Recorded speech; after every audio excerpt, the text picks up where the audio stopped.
The Falls Count Everywhere podcast would like to mention our friends at the following. For the most intriguing wrestling stories and info on independent shows in multiple regions, nobody does it like We Talk Wrestling. Subscribe to Facebook's #1 interactive community for professional wrestling today. Pro wrestling on Tuesdays are a blast with the Wrestle Talk podcast. Join the entire crew every Tuesday at 7 p.m. as they bring their takes on the major circuits, showcase interviews with various indie stars, and news on the #1 fantasy wrestling promotion, the FWWC. Visit them at facebook.com/WrestleTalkPodcast and at WrestleTalkCast on YouTube and X. All of us here show appreciation and love to our first responders, military, and volunteers that help our nation as well as protect and serve us every day. Thank you for all you do. Get ready for episode number 160 of the Falls Count Everywhere podcast as Rough Cut, Rick Ruby, and the Gem City Mouth, Zmiz, recap the latest wrestling news headlines and the past week of major wrestling events from Raw, NXT, TNA Impact, Fox's finale of Smackdown, and highlights from AEW's All Out!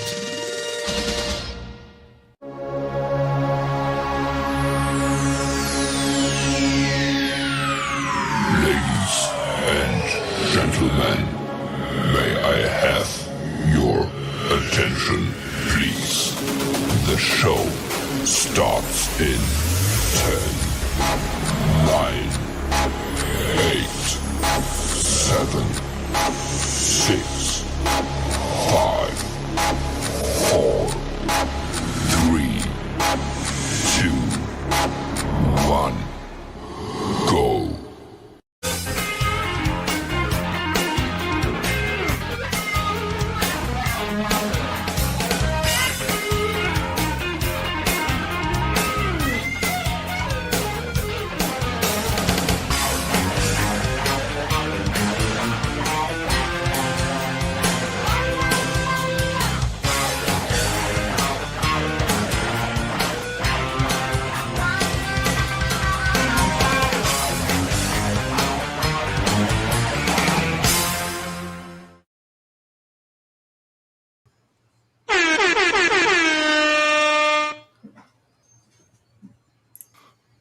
There we go.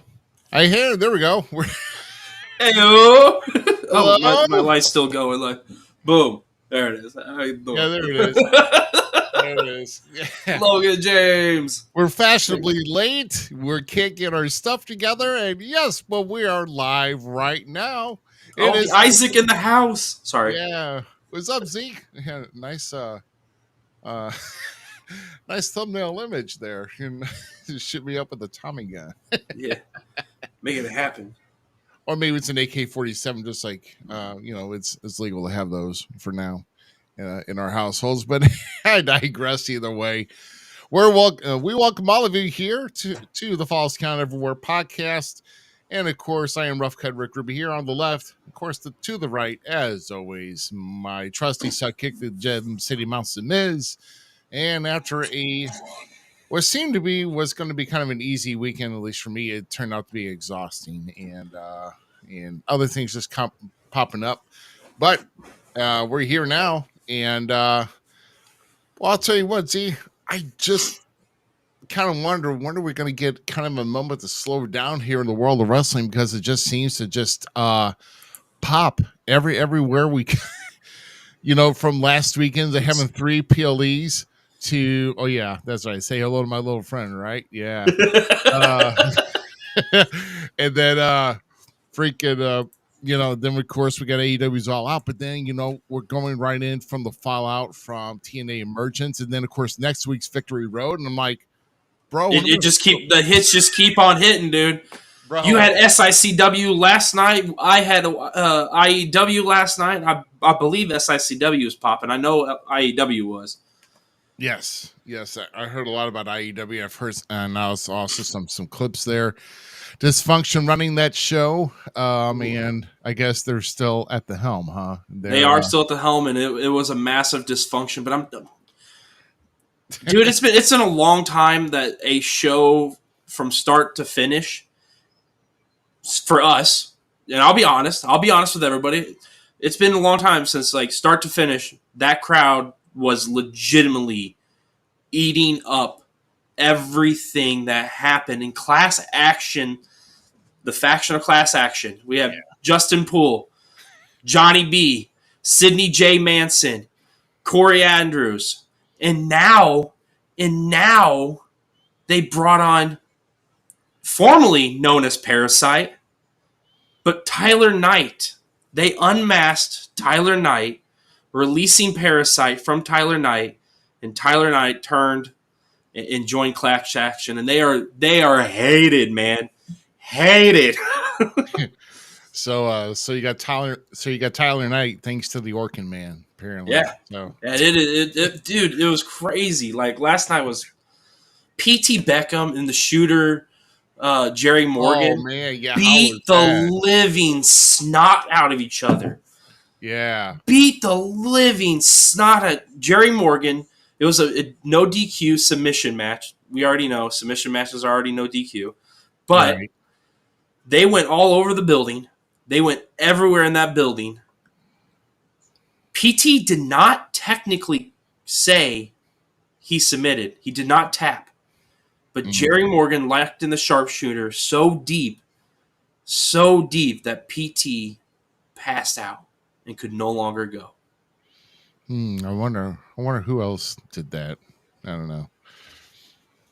Stop it! Don't make knocks. And that's then why I never want to get caught in the sharpshooter. I mean, first off, I got freaking. I'm sorry, I'm a big guy. I got ham hocks for legs, so I mean, it'd right. be hard to get me in a sharpshooter. Speaking of Class Action, they're in the house right now. But even my favorite match of the night, and I even told the man that his dad would be proud of him. Damian Blackwell, the monster Damian Blackwell. Yeah. And Sean Valiant, I got lost track. Sean Valiant tore down the house with a story of respect and defiance and not willing to stop. But Damian Blackwell coming out on top with two giant splashes off the top rope. Dude, it was such a great night. Such a great night. Yes, John Boy. Johnny B, you are most definitely still the IEW Midwest champion. I'm proud of you, buddy. Class Action, they're a good group of guys. I'm just saying, they're a good group of guys. So how was the SICW world? How was Herb Simmons' crew and you? Like, you got the W, right? No? Man, I don't know. I think I might have to think about my perspective of if I want to, because I got too much going on outside, man. I don't, I don't know. I just, something tells me I'm just really messing up. I really am, and I just, if I can't turn things around here, probably by the end of the year, I don't know. I may just say forget it because it's bad. Well, you have a beautiful voice, and we would, I'm telling you, you and I as a commentating team would be magnificent. Yeah, we could bring something. You still have a lot to give this business. Don't count yourself out. Yeah. One loss don't mean anything. 3 losses don't mean anything. You're still learning. You're still learning at this great ripe age that you are. 28 years in the business, you can still learn some new tricks. You can teach a new old dog some new tricks. Yeah, I believe in you, Ruby. I still believe in you. Yeah. So who'd you face? So yeah, somebody reminded me about teaching an old dog new tricks on somebody's post today. Oh yeah, that was ACW's post, and yeah, I digress from that. No, but as far as that, SICW, I mean, the heart of the, I guess the heart of the main events though last night is Big Texan almost got screwed out of the Classic Championship from Kowalski with Lucky P. Larson. Had a little crafty tire iron hidden in his sling from after he's still recovering from Gary Jackson beating the snot out of him. Basically, I don't know. I forget which episode it was. But it was on an episode of SICW All-Star Wrestling, which comes on before we do at 8 o'clock Central on YouTube and Facebook. And basically, Gary Jackson had got Lucky P. Larson in the ring forcibly and had like a severe hammerlock, basically like a chicken wing submission on him. And he rushed that sucker on pretty good, and for quite some time, at least like a minute and a half. Ooh. And yeah.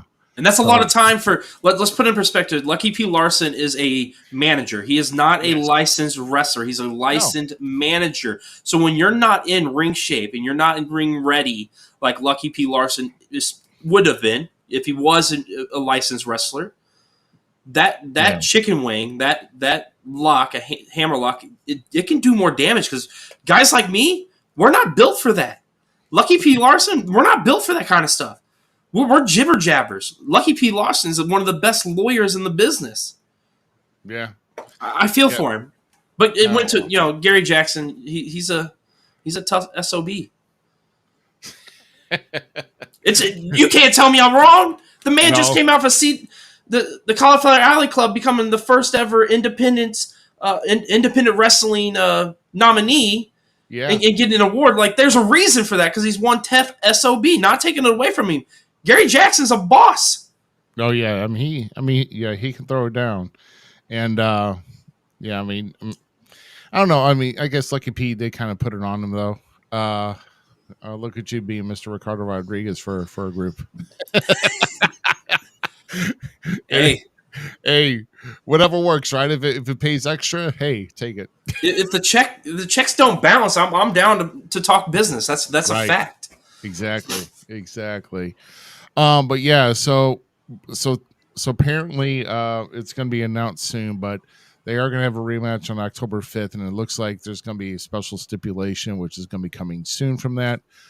For those who also missed the other main event was one of our previous guests, Mr. Big Nasty Glenn Williams, was facing off him and Mr. Billy. Please tell me he's an Amaze Alf now. Did he win? Against Mr. Billy. Well, I'll tell you what. There was no disqualification, by the way. Okay. And Mr. Trent Dangle is also another former guest on here. Yes. Provided some help for Mr. Williams to somehow get the victory on Mr. Billy McNeil. And by the end of the night, Billy had to have his head completely shaved. So he did have his head shaved, and I will tell you that right now there's a new piece of jewelry added on to Mr. Glenn Williams. It's a nice long string with a little Ziploc bag with all of Billy's long flowing hair in it, and he's wearing it. Glenn would do. Okay, I got to commend Glenn for doing that because he would take a treasure, a trophy like that to the side. But man, Butler Big Nasty would have been just such a good. Yeah, I wanted to see the Butler Big Nasty Glenn Williams. Oh yeah. He could have come out as best friend dresser. They kept saying the word manservant. I'm like, I'm not comfortable with the word manservant.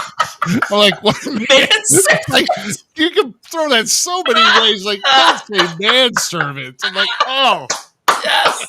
Yes. Glenn Williams, the manservant. I love it. Don't be saying no manservant. Like, oh.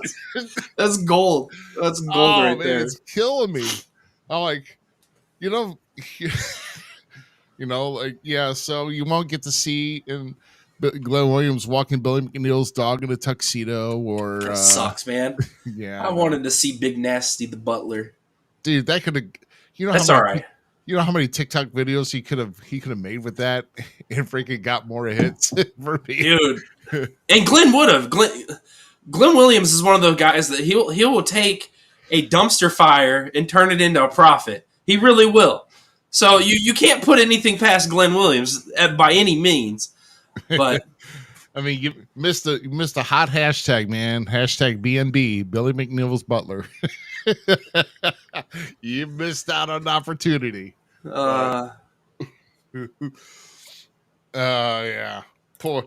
Oh boy. Yeah. I mean, that is a hot topic of the discussions through the night. I will say this, and we'll get into the all-out conversations.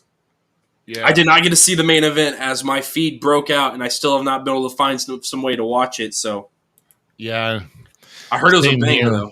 I heard that. The main event. There's a reason why it was unsanctioned because it got nasty. It got really bad from what I hear. Think about that. A rivalry that had to go so bad that it had to be put in a steel cage and unsanctioned at the same time. Like, I know.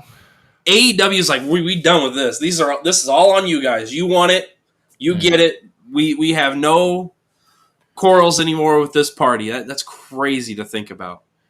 Yeah. I mean, Hangman Page did burn down Swerve's house. That's kind of effed up. Yeah. His childhood house. Just bought it.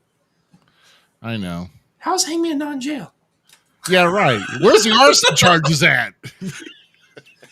Where's that at, man? Where's the arson charges? That's what I want to know, man. So what do you want to get into first? We've talked about the local shows that we got to do.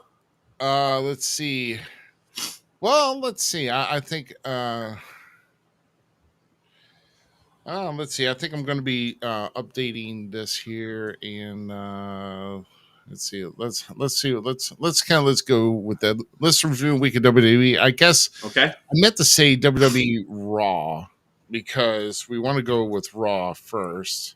Well, fix it. There you go. We can go down the week. Yeah, let's go down the week. So, obviously this is. Let's see. Well.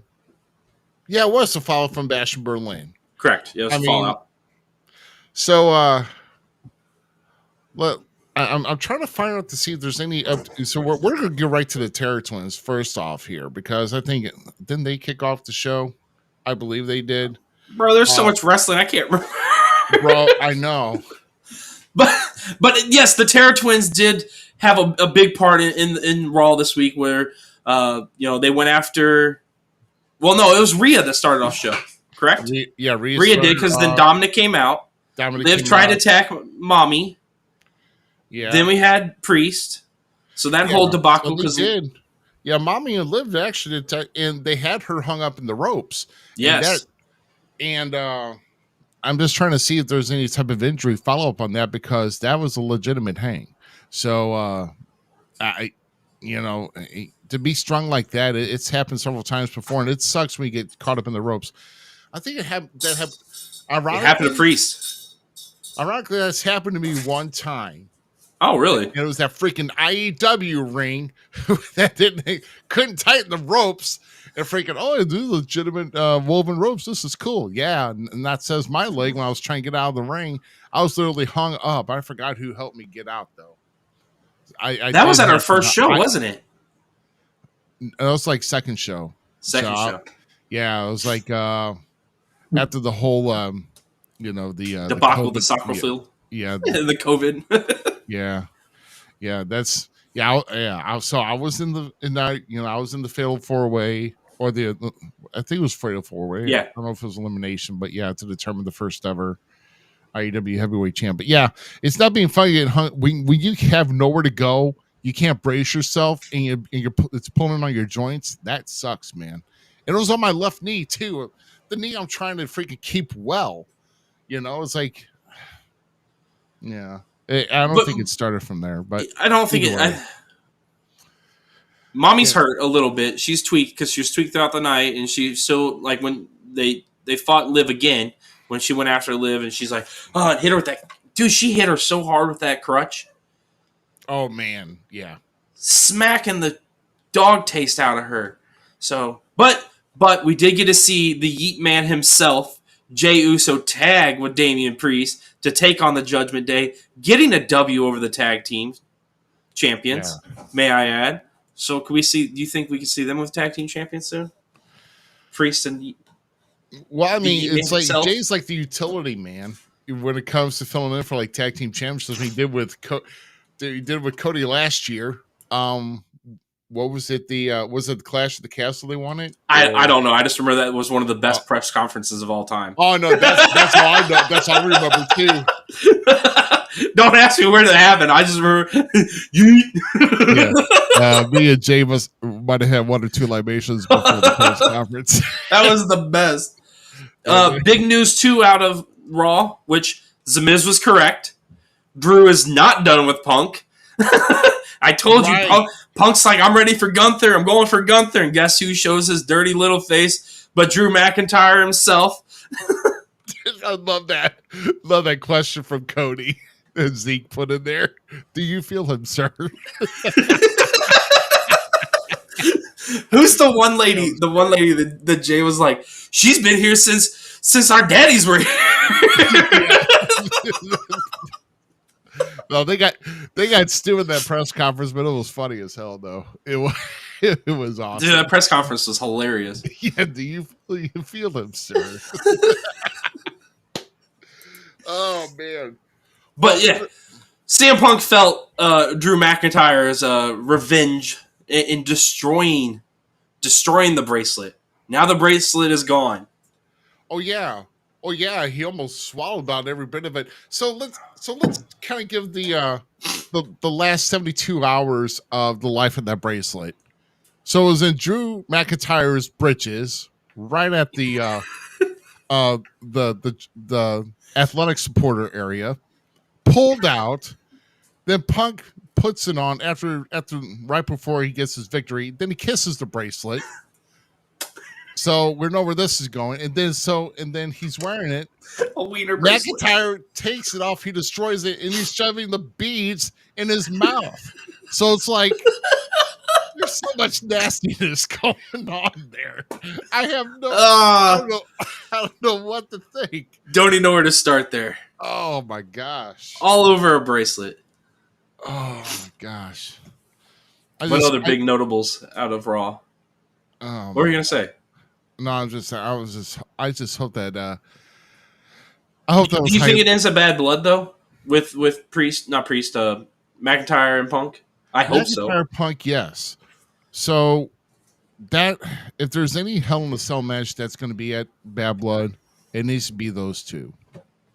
So, but it's like, I mean, do you really need to have something on the line, like any type of like? I mean, they've already gone through like the strap match, and now they're going to go. What did they go through the Hell in a Cell again? I mean, what did they go through Hell in a Cell when they meet up again? Okay, so we don't know where the send off is going to be with this. I mean, how long are they going to carry this? You know, obviously Drew's gonna keep bringing something up in case he doesn't win, because I mean, Punk won that strap match with no question. You know, they already knew what was going in, and freaking Drew got beaten. Now he's just coming up and he can't let stuff go. So here we go. I'm dropping S bombs before our first hour is up. But yeah, I don't know. I mean, I'm looking forward to it though. I mean, I don't know. Let's bring up Zeke's last comment here. So, what he just put in there about he's seen online rumors about possibly an angle going down with the Hitman this Monday evening around Punk and Drew. I don't know. I say just bring Goldberg up and then have Hitman go have it taken early. Okay, so that is a good point. Like, it is really confusing to me, like how Hitman is coming back out of nowhere like this. How are they going to implement Hitman? How are they going to use Hitman in the thing? No fear, Static is here. It's always good to see you, Mr. Static. His ears must have been burning. Oh, he was. We were literally talking about you, Static, in the green room, Mr. Lee Johnson. But no, how are they going to use Brett to further something? It does make a lot of sense to make it be Punk and McIntyre. Simple fact that Punk has been a very open Bret Hart lover of sorts when it comes to like in-ring work, ability, all that kind of stuff, backstage, whatnot. So It will be interesting if that is how it works out. We don't know yet how Brett's going to be implemented tomorrow night.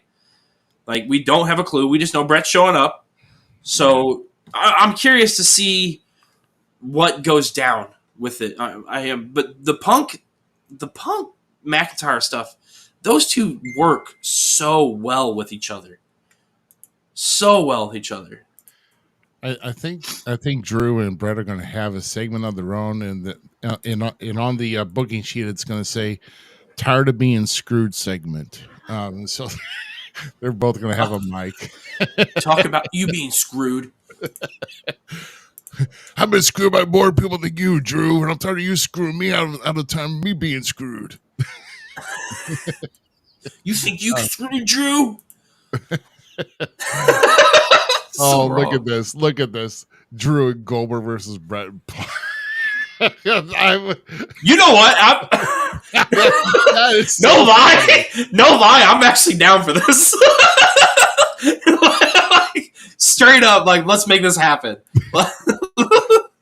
You want to see Brett literally have like a anxiety means. Oh my god! But if there's anywhere, like Goldberg wants his last match. Good.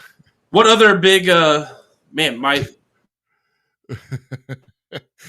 well, Facebook Messenger just updated for no reason in front of me. Pops up. So let's talk about the Intercontinental. That really clarifies Raw. Oh yeah, Intercontinental. Yeah, let's talk about how Bronson Reed got out of this picture because he wasn't medically cleared, but then we go Braun Strowman. It's like, oh, I could take his place with him with his wrapped ribs. And I'm telling you, they missed an opportunity for NXT being there the night before, so NXT roster is there, right? Right. So you want to have a pop on your show, dude? I still say Joe Henry should have been put into that match. Yeah, not put him over, but dude, I forgot about this actually because you legitimately messaged me about it, and you're like, you know who it should be, and I'm like, what are you talking about? Like, I wasn't even in the zone. I'm like, and you're like, it should be Joe Hendry, and I'm like, actually, that'd be great because of what he said to Shawn Michaels at the end of the show. Any show, anywhere, anytime. So like, it would have been a great time for do you believe in Joe Hendry? Yeah, we're gonna get into Joe in a little bit later in our show here, but yeah. What's up, Skylar? Good to see Skylar here, but no, but bottom line, Strowman gets the win over Sheamus and Ludwig Kaiser. I honestly thought Sheamus was going to advance from that, even with Bronson Reed. Well, here's the thing: if Bronson Reed was still going to be in it, I still say Bronson Reed was going to be in it. Oh, Bronson Reed should have been in it, and it sucks that he got pulled because of COVID. Oh man! Oh, so that's the reason why. That's why he got pulled. He got pulled because of COVID. He got pulled because of COVID. Man, that's horrible. Still in 2024, you can get pulled because of COVID. Well, there's always new strains going out. Yeah, it sucks. Yeah, election. Bronson Reed, get better soon. I need to see more tsunamis in the ring. Yes, seriously. Or on cars, either way. Like tsunami, Braun Strowman again on a car. I loved it. Oh my god, dude, that was a serious freaking bump, bro. I mean, I got to commend both of them. I mean, for one for taking it, and then one for executing that. I hope so. We here at Falls Count Everywhere are big Joe Hendry fans. Joe Hendry made me want to see Jeff Hardy win a match. Let's just put it that way. That's how much I love Joe Hendry. Is Joe Hendry at Emergence made me want to see Jeff Hardy win a match with a crouton because it's not a swanton anymore. That's what Matt Hardy calls them, is croutons, because he's throwing all of his body at him. Go watch that podcast with him and Chris. Crouton. Wow. With CVV. Okay. He's like, them are croutons. And Zeke's on point again because of that entrance. That's the only reason I was kind of hyped for that, because it was so funny how he created that whole entrance for them. At Emergence. It was great stuff. Dude, that was stuff. And they having all three clapping on the screen. I was like, oh god, no. Chris, okay, so I'm gonna break it down really. Unlike one of the guys, and We Talk Wrestling, Michael Vaughn, Dustin Vaughn's dad, right? One of our refs for Illinois Elite Wrestling, Dustin Vaughn's dad, does not like Joe Hendry. Oh. remember, I think I briefly touched on this last week. So he's like, I'm like, why do you not like it? He's like, he's just bad. His music's in. I'm like, okay, that's not a reason, but whatever. We'll let it stay. Right. Here's the reason I'm such a Joe Hendry fan. And it goes back. I was telling Chris Exodus this, right? And Dustin. Yeah. If you go back and look at the COVID era of wrestling in the Thunderdome, I know you're not a fan of the Thunderdome. I'm a fan of the Thunderdome. And I'm sorry my cats are fighting in the background. But What the hell? so I like the Thunderdome. And there's a reason I like the Thunderdome, because the whole time I was watching that, my mind kept going to the fact that all I'm watching is 2K right now in my living room. Like, that's how I felt the whole time I was watching. Like, it just felt like me making up matches, all that kind of stuff here at home with my kids, whatnot, or when I was a kid making up matches on the wrestling games, right? Joe Hendry is just a creative wrestler. That's it. And that's why I like him so much. He's literally the guy that you just took out of the creative wrestler spot, put in real life, and you're like, I want this guy to win. And that's why I love him so much, is that he's just so dang good, charismatic, and I keep saying it. I keep saying it over. The infectiousness, not infectious. Help me out with the words, because I'm getting tongue-tied because I'm getting so excited. I'm having Your brain farting too. He's just you can't help it but be like the smile, the way he turns, the stupid music, like, and he has one of the best short arm clotheslines, not clotheslines, choke slams, like with that how they don't, Undertaker, Kane, Big Show, all those guys would take the choke slam up here, right? His choke slam is literally right here, and then he's just slamming them to the ground, and it's gorgeous. Like, how do you not? If this right here, this is the word. Thank you, Static. Thank you, Static, for being there, my brother. Infectious. That's the word I was looking for. Yeah, infectious. I mean, he catches on. I mean, I'm sorry, but he catches on with. It's so much fun. Yeah, I mean, I don't know. You just can't help but. I mean, if you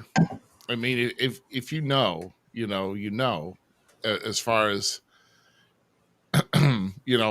Joe Hendry has it. That's all I'm saying. He's getting over right now. He's so hot on the internet scene. It's just like you can't deny it.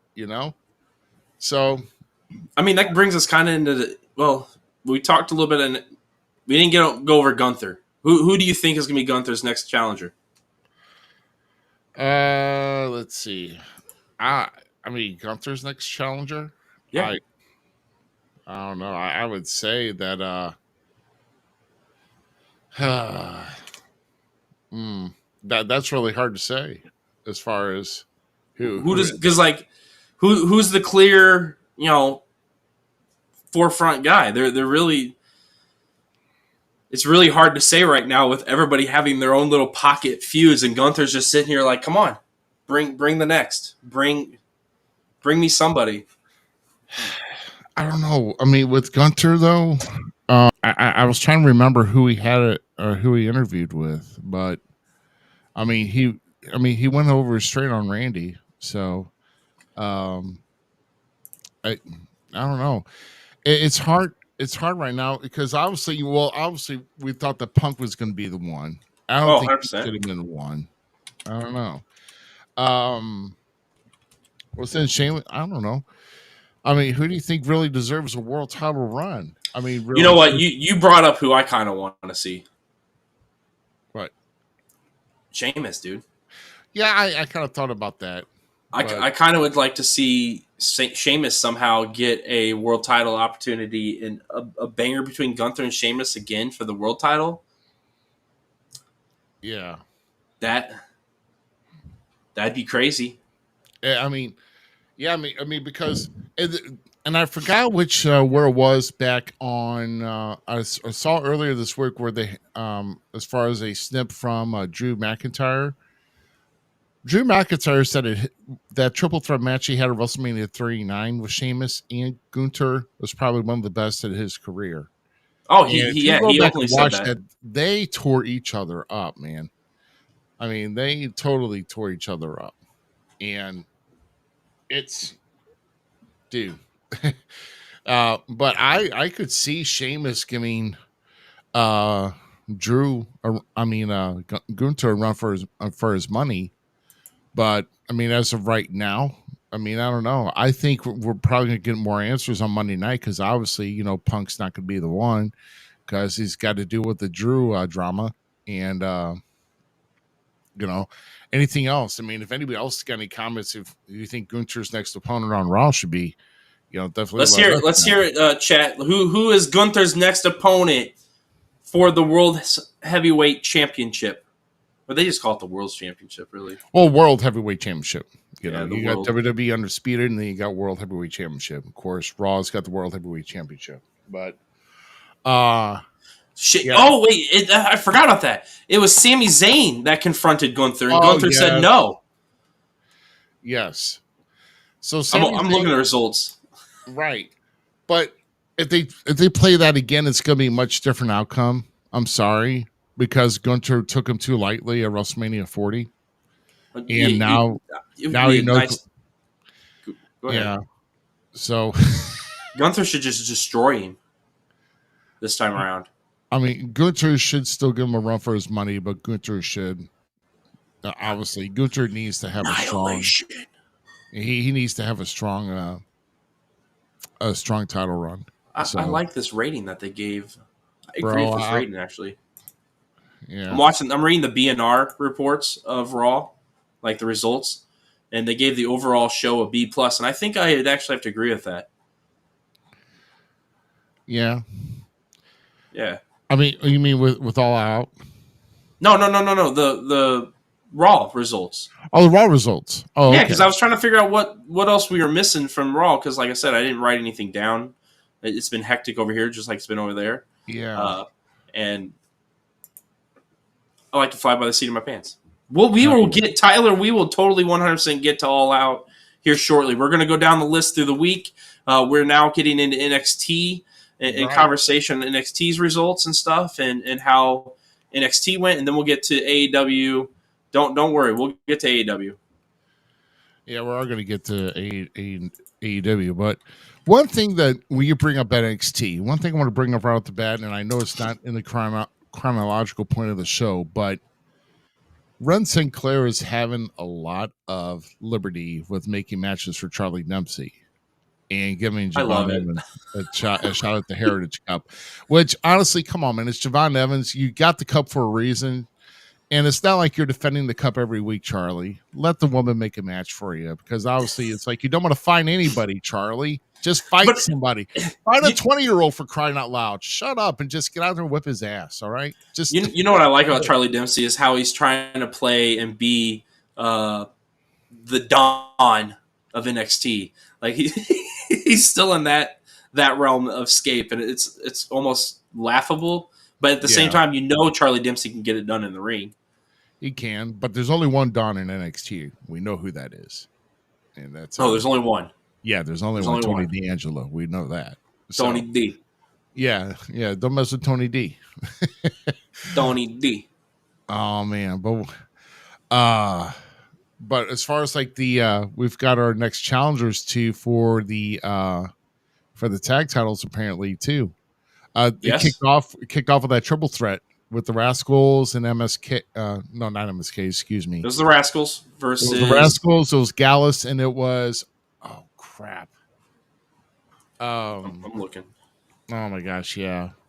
Well, all I know is that match was pretty stellar too, and the Rascals did get the victory, and so they're going to be facing.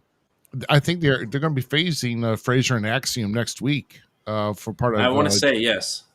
Yeah, for the WWE on USA. So, and then, it was Hank and Tank. Thank you, Hank and Tank. How can we forget Hank and Tank? Yeah, I know they haven't been using them much in the ring just as much recently. Hank and Tank don't get the respect they deserve. Period. Oh yeah, I totally agree. I love Hank and Tank. Yeah, I mean, but all three teams. I mean, that was a really good match to start off the night for NXT and that triple threat, and to see the Rascals to come away. So that's awesome though for what Zachary Wentz is in, because Zachary Wentz is going to have a busy week upcoming next week or this Right. upcoming week, and we'll get into that. But because him being the X Division champion over in TNA. So, like I said, this whole NXT TNA, I mean, we're starting to see more involvement with that, with both brands colliding with one another. And I know we'll probably, as far as like for Ethan Page, I'm trying to figure out, Well, because he's gonna be defending on the CW. correct, the first debut. CW, and we find out this coming week when Trick Williams and Pete Dunne get locked in a cage. Correct, I think that's how it went down. Oh, is it this week in the steel cage? I think so. Yeah, I think so. Well, man, oh my God, you and I were messaging each other about that match too. Those guys, Those two beat the living hell out of each other. yeah. So I'm starting to get more. I'm getting more into being a Trick Williams fan. But please, oh God, please, someone please mute Booker T's mic on his entrance, please. It's getting annoying. Come on, you can't do Booker that way. You can't do Booker that way. Oh, I have to. He can shuck a ducky quack quack all on his own. Just do it off the mic, And that's not what he does, If you watch the show, you know what he says or hear what he says. But can you dig it? I don't dig it. So Tatum Paxley also defeating Rosemary, and we saw Right. Valkyria return to save Tatum, which I kind of love. I love that. I'm not a big Valkyria fan yet. I'm not sold on her, but them two together, that we were talking about this, how WWE needed to build more tag teams in the women's division.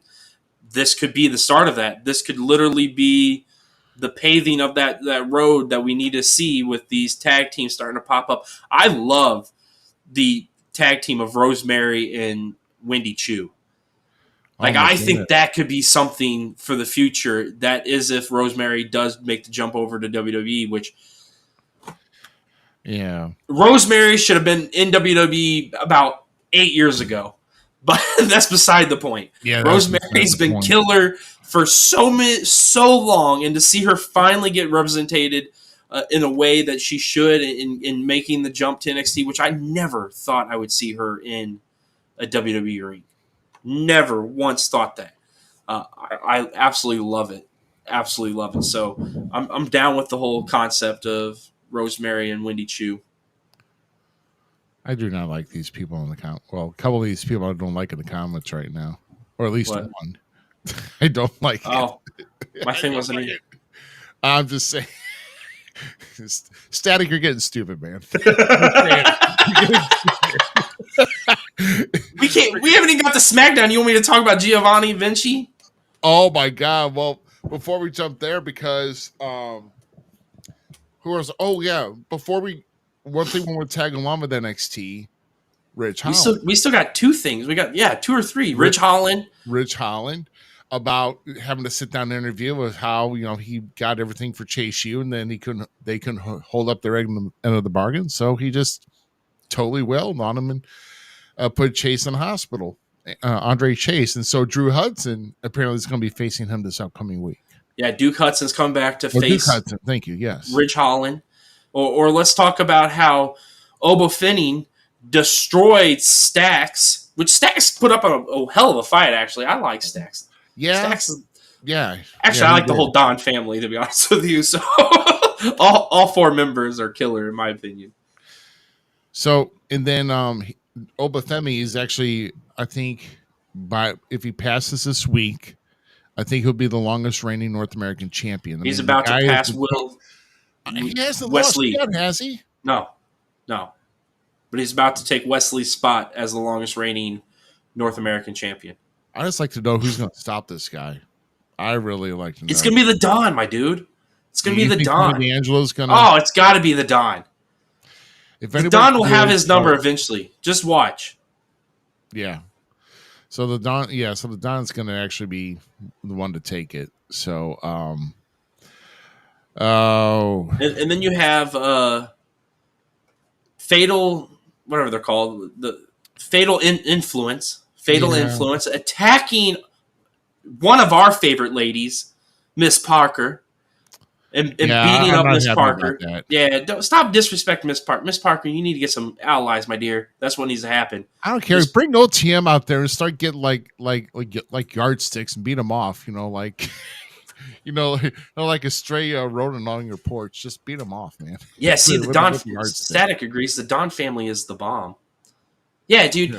Miss Parker is awesome talent. Like because she's from the NFT stuff, right? She's from all that, the college sign Yeah, things. I believe. To think within a year of her being signed to WWE and not really having any wrestling prowess whatsoever, how far she's come and how much talent she has. The lady can talk, and that's one of my favorite things. If you got the gift for gab and you can put down some good promos, you already have me in your hand, and I'm already eating at the dinner table that you just set, and I'm already invested in your matches. So then if you can take the promo work and you can take the investment of the character and translate that to the ring like Miss Parker does.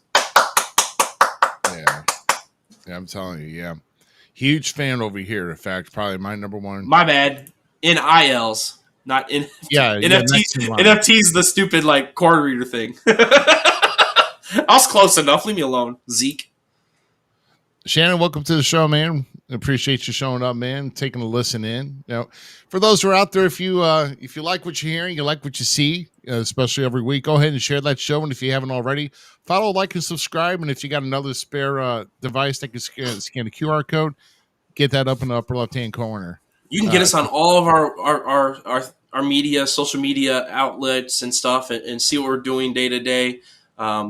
We are working currently as I'm speaking with you on some clips to put up on TikTok and Reels and stuff. So like, there's things going on all over the place as we continue to sit here and talk about this beautiful wrestling. And then I have to agree with Bully Ray. Did you see what Bully Ray said about the what happened in the end of NXT? No. He said that Chelsea Green stole the show. Oh, right. Yes. From Julia and Roxanne, and 100% correct. Chelsea Green is a national treasure. Chelsea Green should be given so many flowers. Chelsea Green should be given titles. Chelsea Green should literally be handed the Divas World Championship. Like, literally just hand it to her. Just give it to her. Just make it her thing. Because Chelsea Green is... But I'm excited for Roxanne versus Julia. I really am. Yeah. That's going to happen at the first night of CW, if I'm not mistaken. I believe so, too, in Chicago, right? I think so. It happens in Chicago. Chicago's getting too much right now. For Chicago! Get away. Get away. They had All Out this weekend that was hot and fire, and now they're going to get the first week of CW stuff. Come on, man. For NXT, I'm telling you, I'm gonna love when they start debuting on the CW, because it's gonna be awesome. So the night where Raw is going to be at, that's where NXT is gonna be at the following night. So you got talent that's gonna be there 2 nights.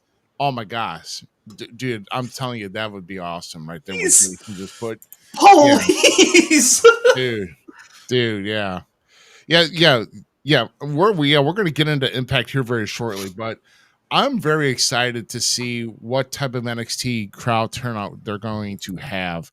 And as far as being, sure, that whole studio, I'm going to miss it, that the whole NXT studio that's there, but they're going to be going out doing live shows in front of other, they're going to be traveling, and I'm happy for them. Because this white and gold brand is way ready for it. They're at the black and gold level now. If not, they're getting ready to surpass it, because they are kicking ass as far as I know. They're getting to that the whole era whenever DIY was in there, or when I will say this, when Sasha Banks was in there before she, the NXT Sasha Banks, Bayley, Becky Lynch, you name it. Well, you can't say Becky Lynch. Becky Lynch was really not a player in NXT. No offense, Becky. No offense. The man wasn't even a thing. Yeah, she wasn't. Did you see her dance on the stage? She was dead. Don't even do that. Don't even do that to that woman. like, I might take a shot at Becky Lynch, and I know Skylar would be like, "Oh, Becky Lynch, I'm going to go potty now." But but that woman, unfortunately, was nothing. It was Charlotte. It was Paige. It was Big E. You had the Wyatt family. You had Kevin Owens, Sami Zayn, Shinsuke Nakamura, Finn Balor, Kenta. When Kenta was down there killing it. Like, there were so many great people down there busting their tail in the black and gold brand that NXT night. Stop it. Stop. Damn it, Tim. Dude, that was actually kind of funny. I'm like that. But I've said this to you, and you said, like, I truly believe NXT, like, white and gold, is the best that NXT has ever been. And I've been watching it since day one. Like, I watched all the stupid season stuff, you know, when Nexus formed and all that kind of stuff, like that NXT. When it was them running around the ring with barrels and BS. That goofy shit. Oh, yeah. Then it moved into the black and gold. Yeah. Then it moved into the black and gold. And then it was the Fruity Pebble era. And then now... Oh, God. And now we have what NXT was supposed to be. And I will say it hands down. I think all the main promotions are really delivering right now and building on things. NXT is just the most enjoyable one to watch, in my opinion. That's my opinion. That is not, like, I'm not saying you're wrong for thinking something else, but in my opinion, I cannot wait for Tuesday nights. Yeah, well, like I said, they're getting ready to. There's a lot of good going on in NXT right now. A lot of good going on right now. So yeah, Undisputed Era, yes, that's another one. Great, Keith Lee, right? So I mean, like I said, there's a lot of great coming up. There's just a lot of great talent and a lot of great storylines. I'm telling you. Don't tell me the Fruity Pebble era was greater than NXT. That was garbage. The only thing good about NXT Fruity Pebble era is when I realized that whole era was just a bad 90s sitcom. Then it just became more Saved by the Bell every freaking week. It was so bad, dude. But it has its place. It has its place. I'm waiting for Zach and AC to come down the ring and freaking battle a freaking Andre and Duke Hudson and shit. It's like, for School Spirit Week and shit. I mean, come on. Bro, no. I could not watch because of that big fruity graffiti. There's too much color, bro. Too much, man. If I wanted to, trust me, if I like graffiti, there's places down here in St. Louis. I'm sure I can go and look at graffiti, but then I have to watch my six. But anyway, oh, that's funny. Yeah, no, the white and gold brand, it's where it's at, and I'm happy for them to jump to the CW.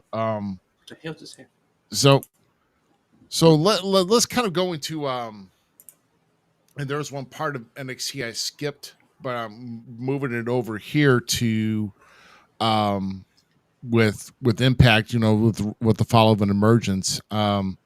So we JDC got a wake up call to stay in the system for that main event. He had to tag with Moose to face Joe Hendry and Mike Santana, I believe. Yeah, that's not NXT, is it? No, we're talking TNA, brother. We went to TNA. Okay, we're going. My bad. We're kind of going into TNA. I'm sorry.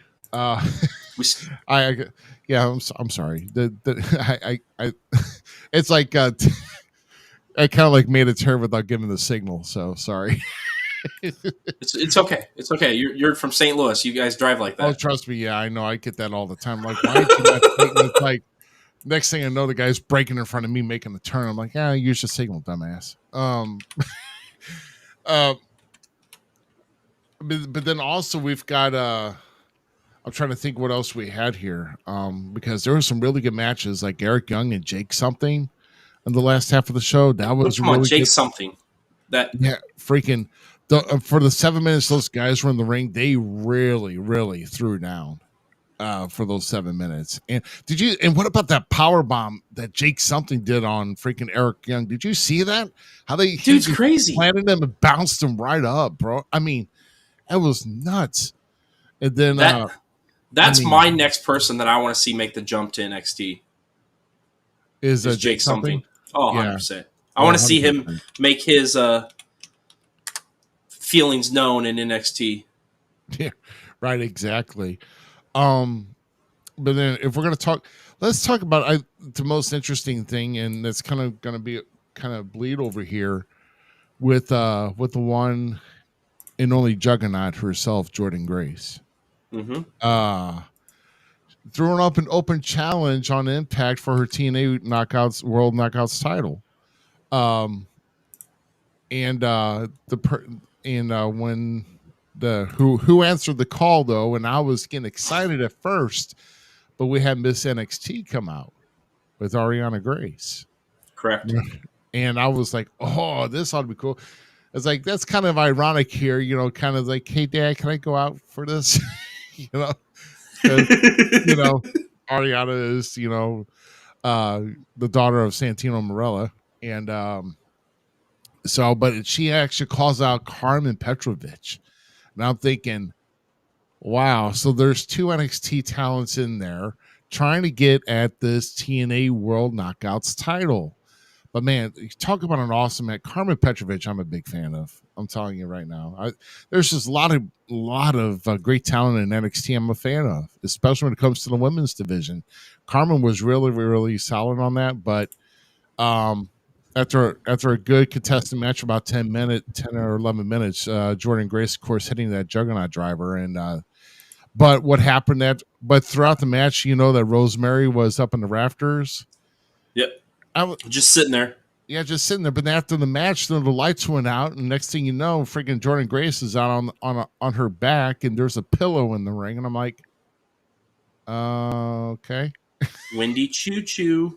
Yeah.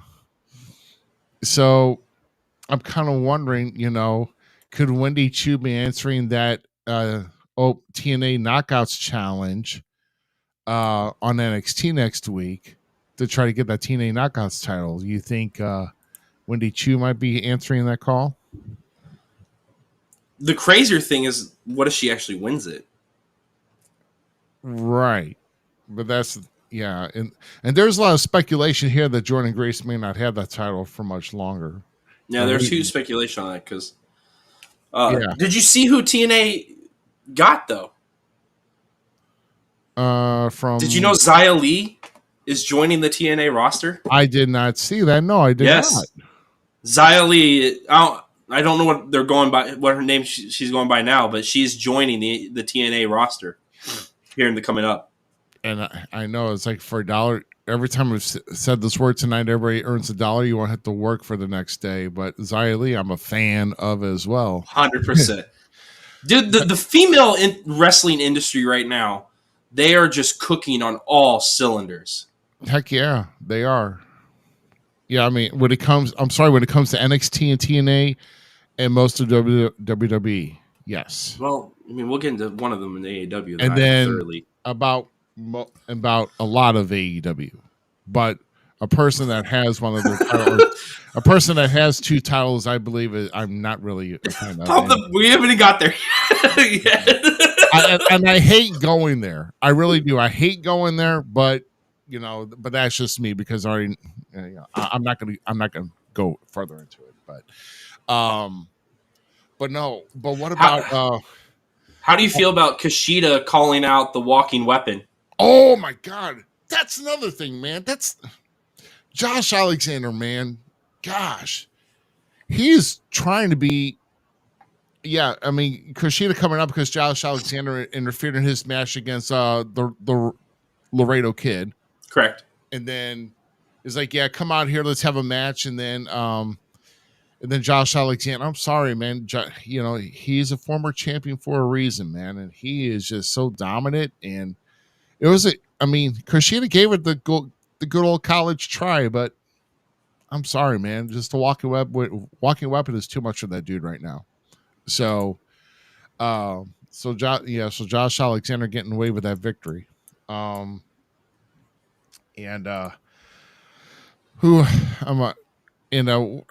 trying to try to see. Well, another thing when we're talking about the system, was it Melissa Edwards?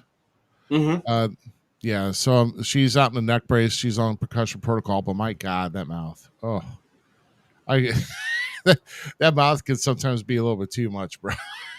I was like, man. But no, She's a mouthy one. yeah, she is a mouthy one. I'm like, man, it's like broken. It's hurt neck's not going to stop that mouth, is it? But it but very entertaining though, in either sorts. And but as far as with the system and oh my gosh, if I had just remembered, because I just saw it the other day too. In fact, I was watching a good part of it though, but I remember of course, we talked about the main. Well, haven't really talked about the main event. I mentioned it, but I'm trying to think of it. What about Zachary Wentz and Speedball having to face the Good Hands? After they had like a 5-minute bout. Yeah, after Speedball invokes his rematch, caused the Victory Road, which Zachary Wentz is going to have to defend that title. Then the Good Hands comes out, and Wentz is on a freaking roll right now, bro. I mean, dude, his UFO cutter, dude, that's insane. Thing of gold. A spring from the mat to the freaking top rope and then springing around and just catching it, man, dude. That's an awesome move. I'm telling you. But the Good Hands falling to the hands of Speedball and Zachary Wentz, so they get a little tag team victory going into Victory Road. This coming Friday. It's Friday, right? I believe it is. I want to say yes. Say yes. Yeah. And then First Class is also getting a rematch next week versus ABC for the tag team titles. Yeah. I usually don't pay attention to guys that are banned from diving, so I wonder how Francis is pulling this. Bro, you got me. I don't know. Joss is a beast. Joss is hands down one of the best peer wrestlers in wrestling today. Right. And then as far as like tag teams making claims to the titles, we've got a nice little promo from the Hardys on this show. And they're waiting to take their stab at either ABC. I don't know. ABC can now, at this point in this stage, can work circles around the Hardys if they need to. But because ABC can work faster than I would care for them to work, to be honest, because they're just so quick and just very quick high impact moves. Well, quick impact moves, high impact.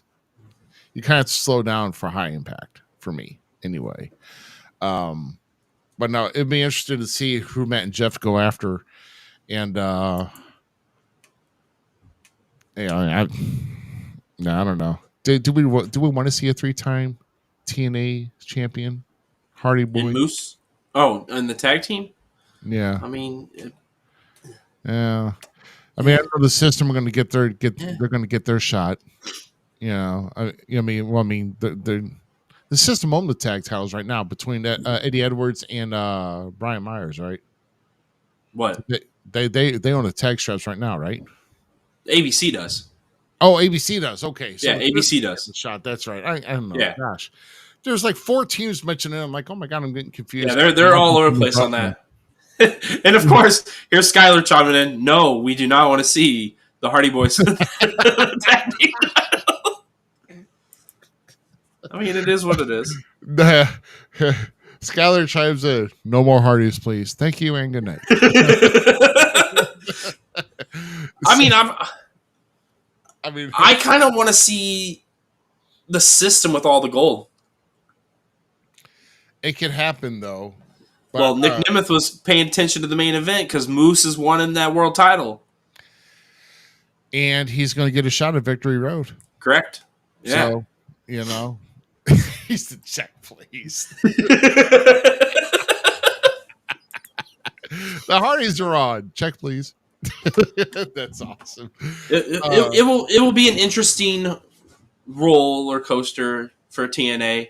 TNA still has a lot of ground to pick up with storytelling and how everything's collectively merging into each other. They continue to work. Great work. Finally, someone of my own heart.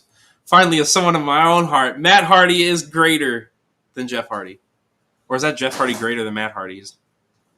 Don't ever say Jeff Hardy's greater than Matt. Matt Hardy is the better Hardy. Yes, and please. Yeah. Yeah. So, I mean, there's gonna be Impact on Thursday, and then right the next night is gonna be Victory Road. So I mean, there's gonna be That's how they've been doing it. Their PLEs are always on Friday night.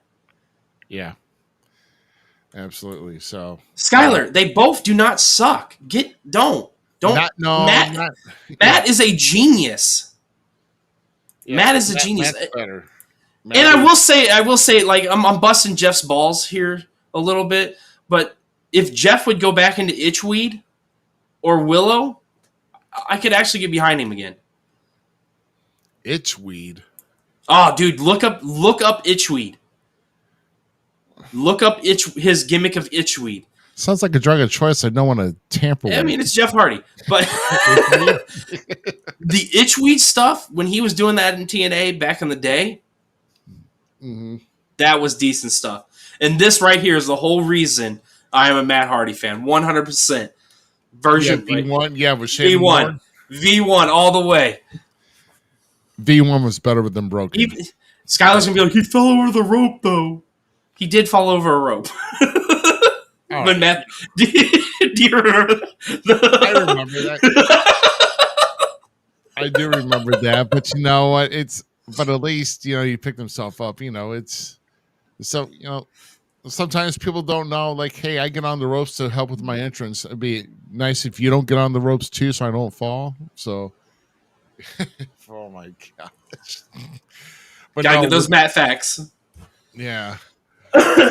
So, Matt Hardy eats 13 cheeseburgers every night. That was one of the Matt facts at one time. Oh my gosh! And, yeah, some of those V1 facts, those are funny. Terrible. They were like Matt Hardy helps babies and moms cross the road. There are some off the wall ones. That's what made it so good, though. That's what made it so good. With that, here. So I guess we're kind of done with TNA. Now we're going to move to SmackDown here for just a bit. So with Fox Network era ending, well, the Fox Network era ends on Fox. I don't know why I just did that. It is over with. Let's see. I meant to edit that. Sorry, I'm an idiot. I'm talking. You're so not much. an idiot. I'm talking so much here. I just don't know. Let me pull up. Yeah. So here's what I meant to say. Right here, Fox Network era ends on SmackDown because we're going to be talking about SmackDown. So just about so that 5-year deal came to a close last Friday. With and of course there was a good main event with the Street Profits and DIY taking on Bloodline, and we'll get to that here in a minute. But so I mean, with thoughts on the SmackDown era, do you think that propelled with this deal that WWE had with SmackDown? Do you think that got this more into the media streamline for WWE in general, or do you think it did not make an improvement at all? Well, I personally think the 5 years that SmackDown was on Fox, we had probably some of the best writing since like the JBL Eddie Guerrero era of SmackDown. So I will say that right now. I think that was like the best, right? They had clear storylines. They were topping. They were destroying everybody. Raw, NXT, AE Dynamite. They were annihilating everybody. Roman Reigns carried that title for 4 years. Yes. 4 years of the 5 years they were on Fox. Yeah. That's crazy to think about. Like, that man went so long with it. Yeah.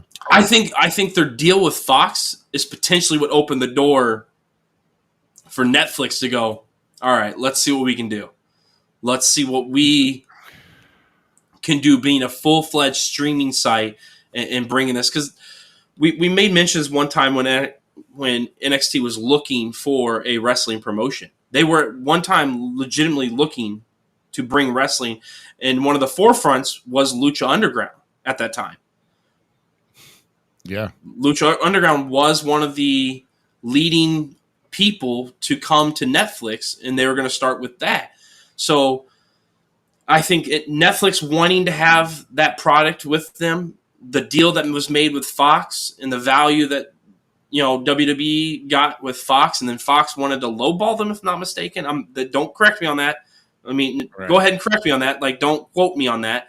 If not mistaken, that's what I heard, is that Fox was lowballing it to keep them on Fox.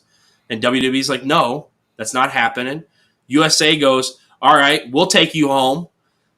And then Raw's like, okay, we're going here. And that's kind of how the shift worked. Like, they just reached out again because they said they couldn't keep, USC couldn't keep all of them. That's why NXT's going to CW. Raw had to go, so everybody had to migrate.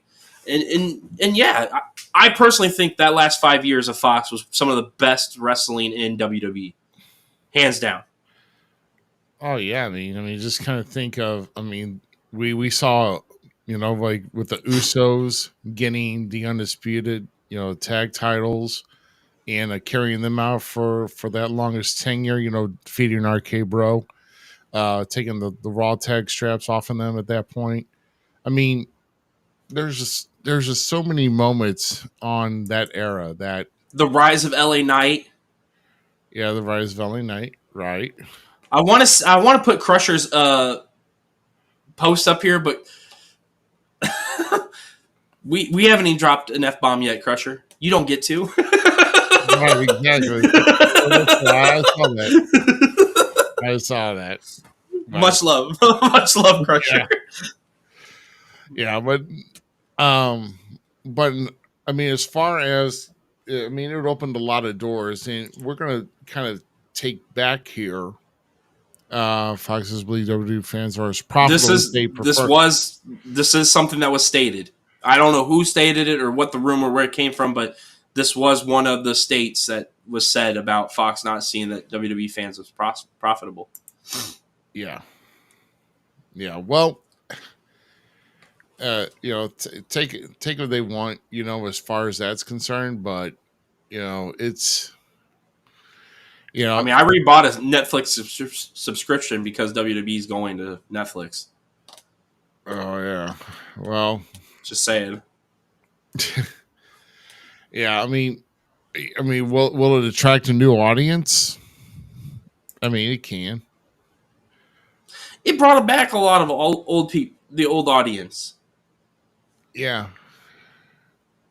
It did. I mean, as far as that's the thing. I'm just kind of confused on how that's going to go, and maybe they just don't have it set up yet for like live TV channels, and I have not really checked it out yet. But another thing I also wanted to bring up here too is like with, because obviously people are going to think, well, they're going to get more edgier content, they're going to let more stuff go. But Roman, I forget who actually interviewed Roman Reigns recently, as far as his comment on them going to Netflix for Raw. And Roman thinks they need to keep that level still kind of like at a PG, no more than like maybe a PG 13 or 14, and not go higher than that. And kind of cut down on the risque, because it's going to be more of a challenge to create more creative content, because it's so easy just to fly off the handle. Because I've been in an adult show, and I've actually been involved in an adult show, several years back. So it's real easy to throw out words and everything else that just don't mean anything. And if it doesn't mean anything, then you're just being vulgar. So, now, okay, I agree with what Roman said, but at the same time, I posted on We Talk Wrestling just recently about Dynamite, how Dynamite went off the air, and Hangman Page was lighting a house on fire that, we were told that was Sir Strickland's home when he was a kid, all that kind of stuff, was closed, repossessed from his mom. He bought it. And that shock value was massive. Like, that was massive. And that's something that WWE doesn't have, but how do you balance the shock value with keeping a PG-ish era. Because I agree that the PG era needs less cursing, less blood, but you have to have a small balance so it all makes it's all impactful. When you're bleeding every match or bleeding every show, it's not impactful. It doesn't. It's just there's blood now, right? Yeah. So you don't have that balance. It just becomes the norm, and you don't have that depth of feelings and emotion. Like when you see Punk getting beat down, and now he's bleeding out of his mouth because Drew McIntyre shoved beads in his mouth and slammed it shut and all that kind of stuff. There's a visual aspect to that. And if that happened every match, it loses that value. So I agree with Roman. There has to be a balance in keeping that PG. I say go PG-13 in a sense. Yeah, in a sense. Yeah. But I mean, as far as, and I guess really the main concern is this.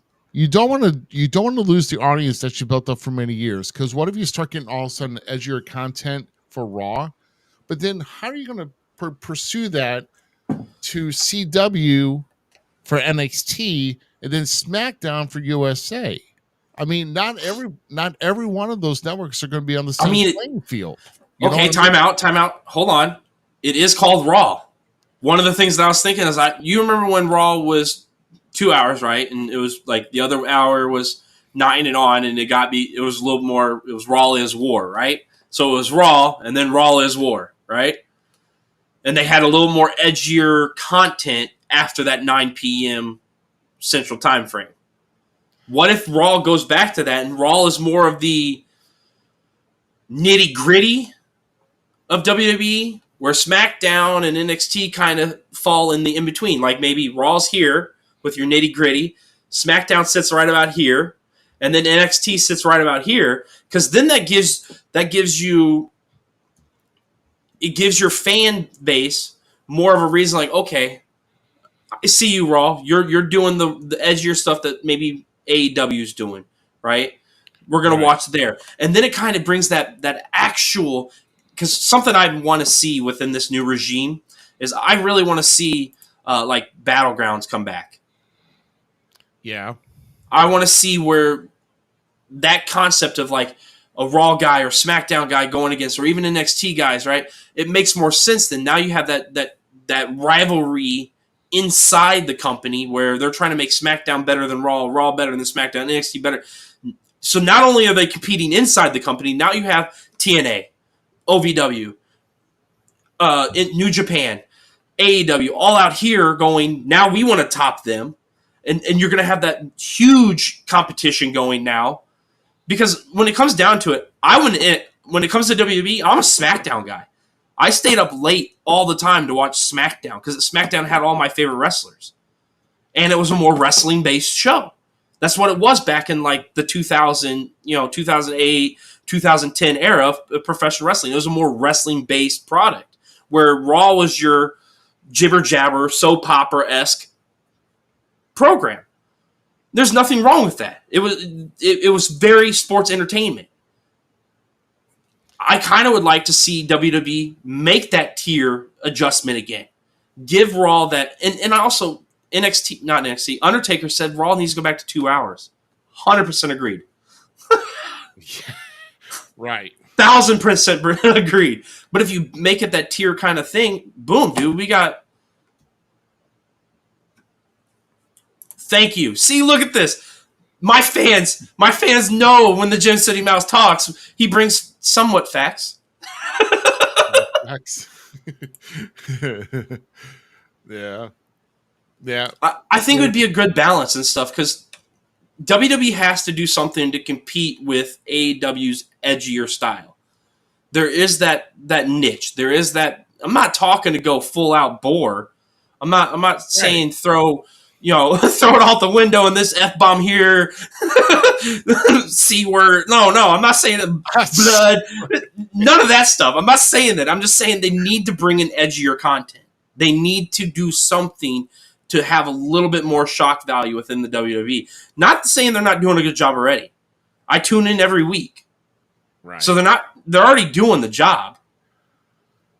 But I would like to have a little bit more of that old school, maybe Attitude-esque era. Yeah, I mean, you can't recreate the Attitude Era, but because they just totally flew off the handle for that, and I'm surprised they got away with some of the stuff they did already. The Attitude Era, holy cow, yeah, Yeah. So and Skylar, hawk tui to you, bro. Are we really gonna do the Hawk 2 here? No, I'm not even talking about that. Like, I'm like, what? there's only one original Hawk 2 for me, and that's the Iron Sheik, baby. Sheiky baby. The Sheiky baby. I spit on you. If you look at the outtakes of Mean Gene when he was doing with the turkey, he did it to the turkey, a live turkey. That's the funniest thing, man. So if you know, you know. Yeah.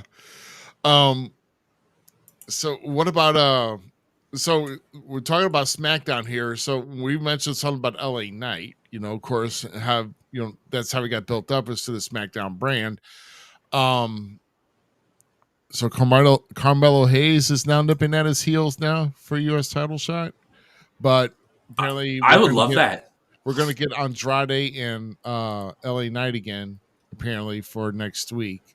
So apparently they're knotted up at 2 matches apiece. So this is kind of the, I guess, winner probably will go after LA Knight. But I would rather, I would rather see probably Carmelo Hayes, honestly, because I think Carmelo Hayes and LA Knight could probably, will probably be more of an, they kind of need to build Carmelo up, as far as with kind of getting him into to a title picture with that. So, yes, yeah. Neville, Pete Dunne, Pac versus Pete Dunne. Holy cow, bro! Oh yeah, Orlando, my dude, you just.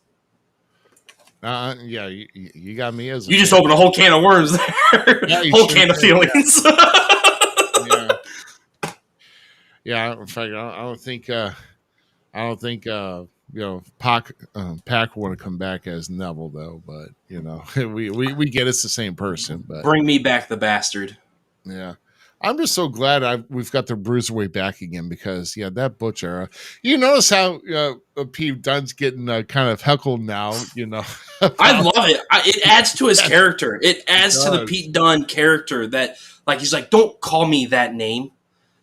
Don't say that. Right. That's the funny thing is just because he totally hates it now, and that's the funny part about it is that he does not like that name at all. So I think it's time to get to the nitty gritty, the cream of the crop. Right, and Pete Dunne's a busy man because isn't he in that? He's going to be in that fatal 4-way match tomorrow night too, right? Oh yeah, he's across the board. He's going for the IC title, has a potential to become the number 1 contender for the NXT title. Yeah, the man is just doing crazy stuff to do crazy stuff. Yeah, absolutely. He's doing quite a bit, man. And the Bang Bang Gang defeated Dark Order on 0 Hour. Yeah, I didn't watch 0 Hour. Yeah, what's kind of it's like, yeah, Undisputed Kingdom won. Oh yeah, yes. Oh yeah, I got all the results and everything else here. So as far as let's talk about the Chelsea Green and Bailey. Was Chelsea Green and Bailey? It was Tiffany Stratton and Bailey. Yeah, it was Tiffany Stratton and Bailey. Yes. Yeah, I was getting ahead of myself. Sorry, I was bringing up the results so we talk clean. Oh yeah, well, I love Tiff. I absolutely. But okay, let's go back for a minute to the opening segment of SmackDown this week, where Cody calls out the Bloodline after putting over Kevin Owens from the last PLE, and he's like, "All right, you deserve your opportunity. You do deserve your chance." Solo's in the ring, right? But he's like, "I'm not talking about you. I'm talking about him, and points to Jacob Fatu. Oh, right. Yeah. Right. That's right. Because he's trying to stir the pot a little with that. Yeah, yeah, 100%. Like, dude, I'm ready for a Jacob Fatu Cody Rhodes match. I told it. Yeah, I could. Why would WWE put that? That wasn't even in my bingo card of wrestling stuff, did it? And now, like, damn it, I want that match. But no, Solo, Jacob Fatu pledged his allegiance once again to. So what's really weird about this? Do you think Jacob could be somebody that would flip on Solo at this point? Possibly, because I don't know. Things are going too slow right now as far as like for the involvement with the Bloodline. I was kind of hoping we get like a Bloodline Civil War come Survivor Series with War Games, because you got to be crazy not to do War Games at Survivor Series for one. And Roman's backed off some. I mean, after that beatdown for the Bloodline, so it almost tells me that we're getting ready probably to see a return for Roman yet again. But we're going to be getting Paul Heyman back. We're going to be getting Jey Uso back. But then, who else is going to be coming along with Roman and Paul and Jey when they return to Bad Blood? I mean, I'm calling that right now because he's been sitting off to the sideline too long right now. With Roman or Jimmy? With Roman, because when Roman comes back, he's not coming back alone. Oh no, he already came back alone. I mean, we've already seen it, so it's. It's like, you get bucked off the horse, you get back on the horse and do the same ride again. No, you got to go at a different approach. So you got to bring more people back with you, right? So Roman coming back with Jimmy Uso, coming back with Paul Heyman, but then Jake, it's going to be either Zilla coming over eventually, because someone's going to have to join Roman on his side to do this Bloodline. But the thing is, who do you bring over to Roman's side for this Bloodline? So I'm getting looking at the comments here as far as I wish Solo would have been in the OG Bloodline. That's and for me right now, I know they're trying with him, at least with a lot of fans, and it's getting over with some fans, but I'm just not over right now with Solo being the leader. I love everything about it. I think people are harping on it too much, and not letting it be. It's interesting that it's that way. I wish I had a photo, because Static just sent me a photo, and I want to bring it up because this is what he thinks, but I can't figure out how to add the photo to this. Oh. Taking us into studio mode. You keep talking. It's okay. Yeah, I see you. Okay. Can you see when I go into studio mode too? Yeah. Oh, okay. Well, welcome to my side of life. Here, I'm trying to take the helm to do something. My side of life too. I can't pull any surprises. Damn it. So, okay. So, all right. Maybe I am. I don't know. I'm just not a big Solo fan as a leader. I'm a big Solo fan when he was an enforcer. But here it is. Yeah. Here it is. So this is what Static sent me just now in the chat thing. Is that this is the predicted thing. I like it, and I think Sammy needs to be in it right now. I think we need to stop thinking of the Bloodline storyline as just being all Samoans or the actual family, because the return of Sammy being there, like if Roman and Jimmy come out at Bad Blood, right? Right. Because that's who I would have bring back. Roman brings back Jimmy with him and maybe Paul Heyman. Okay? Yeah. But they need to go then to Raw to get Jay to want to jump back in. But Jay's going to say the only way I'm jumping back in is if we bring Sammy with us. It has to be the original.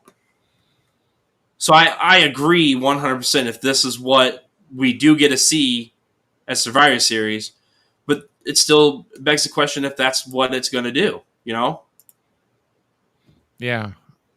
I don't know. Like so I think we're gonna have some answers tomorrow night. But I mean, if we're gonna get Sammy and Gunther, for that, then we're just gonna get Sammy and Gunther, for Bad Blood.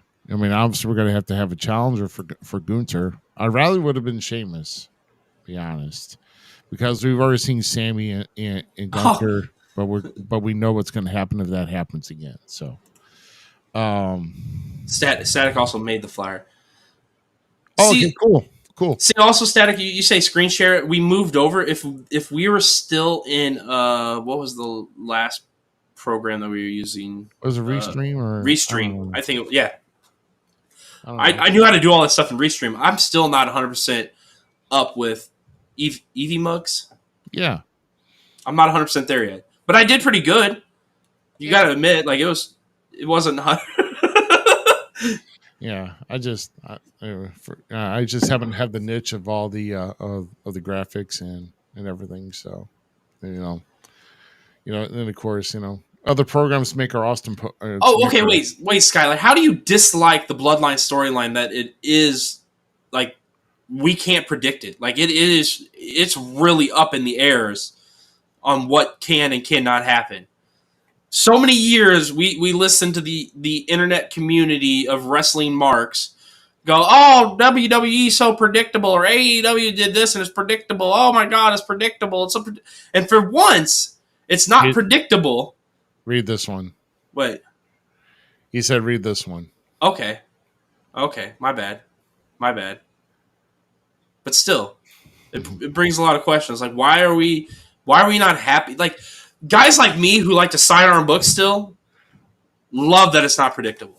Love that I'm not calling it 100%. Now, I did get my rocks off when SummerSlam was predicted 100% because it made up for years past when I had a backlash that I predicted on We Talk Wrestling, and I got all the damn things wrong. Because We Talk Wrestling did not let me live it down. They made fun of me for at least a good year that I missed every single match. And I predicted every single one of them wrong. So. Wow. Yeah. Barbie, welcome to the show. Good to see you on here. You doing? Yeah, man. But I'll tell you though, man, I don't know. Well, like, so we're kind of looking forward. We're looking too far down the way. All right. As far as like with the bloodline and how they're. Let's stop talking about the bloodline. Yeah, but let's talk about Giovanni. Oh Vinci. my gosh! So, is this something that's done on purpose, or because? First off, you got your ass beat by Ludwig Kaiser to get out of freaking Imperium, and now you're pulling this garbage. I don't know. And then to get beat up. First off, get your ring gear off for one. We're not. Well, Paul Cruz didn't even let him. He took forever and a day. That's why you don't wear sweatpants. That's why you don't wear something that's hard to get. You're going to take your time. You're not a champion. You make your debut. You're burning TV time. Let's go, man. So do you think his arrogance is going to continue to get the better of him? Right. Okay. So I mean, unless if he just, I don't know, to lose to Apollo Crews on your SmackDown debut as your singles character, away from Imperium, yeah, that's it doesn't look good. I mean, at least for the character, it doesn't look good. But we'll see. We'll see how it plays out. I mean, is this going to be kind of like a? I do like the Apollo Crews Baron Corbin tag team, though. Yeah, Gunther versus Giovanni, bro. That's a 3-minute match. Gunther would just annihilate. If Ludwig Kaiser can beat this guy's ass, Gunther would have no sweat at all. I mean, in fact, I don't think this guy would break a sweat beating him in less than 3 minutes. So. We're not doing that. That's the story right there. His arrogancy. That's the story. That's the story. So then after, Giovanni got his tush kicked by Apollo Crews, We go into Kevin Owens backstage with Austin Theory and Grayson Waller. They're bickering like they always do and whatnot. And so they tried to break up Kevin and Cody, right? And they got to watch them two friends fight. And then Kevin's like, how about we watch you two fight? Better yet, how about I fight you, and you at the same time in a triple threat match? And of course it gets made. We have a triple threat match. Kevin Owens comes out on the victor. When are they going to pull the trigger in breaking up Austin Theory and Grayson Waller? That's my real question. I think we just need to have more of a disagreement. We need to have more conflict, a little bit more conflict, and more reason for Grayson Waller and Austin Theory to break up. But I mean, to lose to when the two of you couldn't get it done to beat Kevin Owens, then yeah, it's like the perfect thing would be next week is they're trying to pin the blame on one another.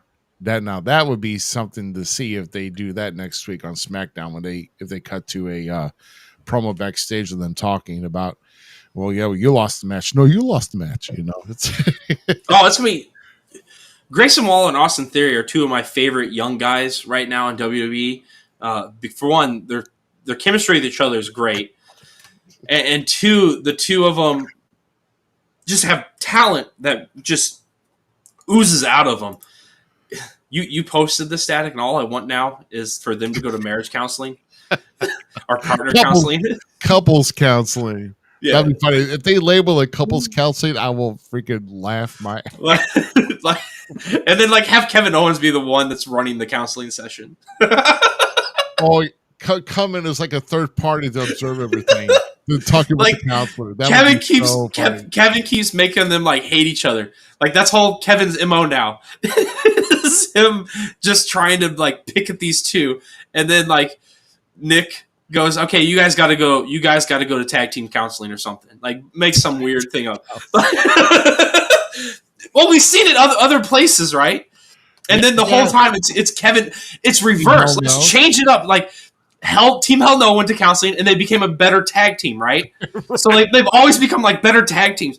What if it's the reverse and Nick Aldis makes Austin Theories and Grayson Waller go to tag team counseling, and it's just Kevin Owens putting them against each other always, and now it divides them apart, and that's the whole reason we get them separated. Just a fun. I like Skylar's comment above what you just put in here. The 5-star Jesse J and Big Daddy T. Well, it's funny that you say this because those two are going to need counseling after what happened to them at AEW last night. Yeah.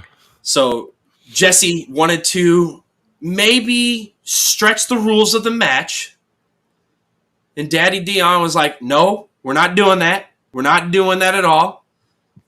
And because of the miscommunication between Project Ego, they lost the match to Dragon Guild. And Dragon Guild came out on top in the triple threat tag team match. So, yeah, it is one of those scenarios. First off, if you have a tag team name of Project Ego, you've got Ego's Clash. Ego's Clash. So, yeah. You give them that drive-by punch. I love it. That was a fun Wile E. Coyote moment. Yeah, that was. But no, I'm loving this little pitter-patter because Austin Theory's been questioning now Grayson Waller if he's really his friend. That's what started this whole thing. Right. Absolutely. And then I can't believe I'm going to say this. I absolutely enjoyed the Mia Yim versus Chelsea Green. Oh yeah, the Meet and Chelsea Green. Yeah, that was. I just love Chelsea Green's freaking promos and her mic work. I'm a huge fan of that right now, and freaking calling P Brain Pierce and what's the name? Nicholas Sir Nicholas the Prickless. and wait, what was Ava? Oh, god dang it, Ava's no hilarious. Flavor Ava. Yeah, no flavor Ava. That was great. Oh, Chelsea Green needs the Divas Championship. I don't want to see the IC title come back. I don't want to see them. If WWE makes mid-card titles for the women's title, let's change it up. Let's do it differently. We have the women's world heavyweight title. We have the women's WWE title. Give us the Divas title and something else. Can we put the last comment up there now? I just noticed that watching Chelsea Green's last match. That's actually Samantha Irvin's voice doing her name now. Yes. That is freaking gold. Speaking of that, we're going to have to be hitting some gold here in a minute. So, yeah. So here's the thing, Terry. I agree that Kevin needs to distance himself, but that's going to be it could all play into the whole him losing to Cody. Is he's losing himself in their feud of being who's friend, if they divulge Kevin in a different direction. We've seen Kevin Owens be the prize, but we've seen Kevin Owens be the prize fighter, right? I kind of want to see what happens if Kevin Owens loses himself. Because he's always been one guy to win, right? He's always found a way to win, all that kind of stuff. He's done all the dirty, dastardly stuff. What if Kevin Owens loses himself and can't find a victory anymore, and it's because of what these two started with Cody and him and whatnot? I want to play something different with Kevin. That's all it is. Yeah, absolutely. Yes, and Green went over. Our girl, fire. Yeah, Chelsea Green. Oh God, dude. And to think this woman got fired, brought back, and then put on the shelf for a while, and then Chelsea. If you weren't watching her in Impact when she had the bride makeup and stuff, when she was doing that stuff, and she was had the cryy bride. Oh God, dude, people have no clue how good Chelsea Green is. Yeah. I mean, I said Bubba Ray praised her for her work in NXT. I think like I said, she's had a tag team title run. I think she should have a women's title run at some point. Bring back the Divas title for her. She wants it. I want it. We need it back. I'm not saying we bring this one back. I'm not saying we bring this one back. I have it. I have it right here like a Power Ranger. Oh, your Power Ranger? The pink one? You got the pink Power Ranger with that? Dude, okay, bro. Here's the bad thing. We went to Walmart today. So we stayed down in St. Louis after AEW.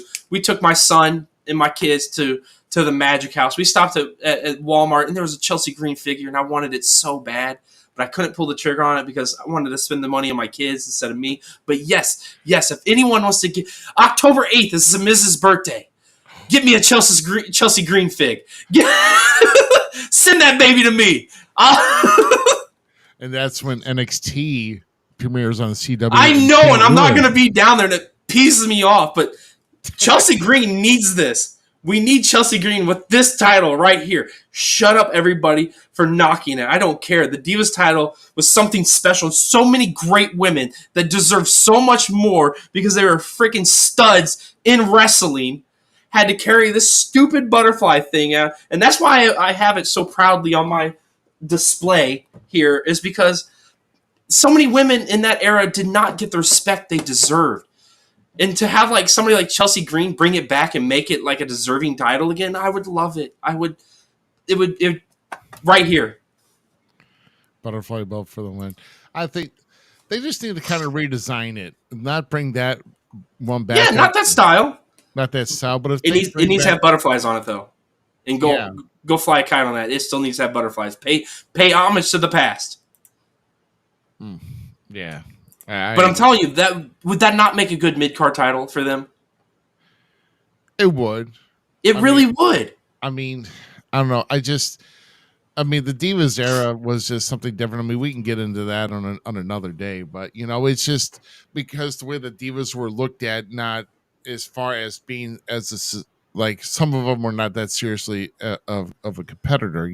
With Diva search, it's the Diva search is more for just talent and looks and everything else, not necessarily in-ring skill. And I'm calling that still to this day. I mean, I'm sorry. I mean, like I said, maybe Christy Hemme, maybe got away with that. I mean, Christy Hemme had no experience really, and they had to train her, and that was just a mess, bro. Shit. But Candice Michelle was one off the top. She deserved it. She put so much work in and became something that nobody thought she could. Layla, Michelle McCool, Beth Phoenix. Right. AJ Lee. Paige held that title. Like, so many top females held that belt. Paige still in love with that title, but Stop it.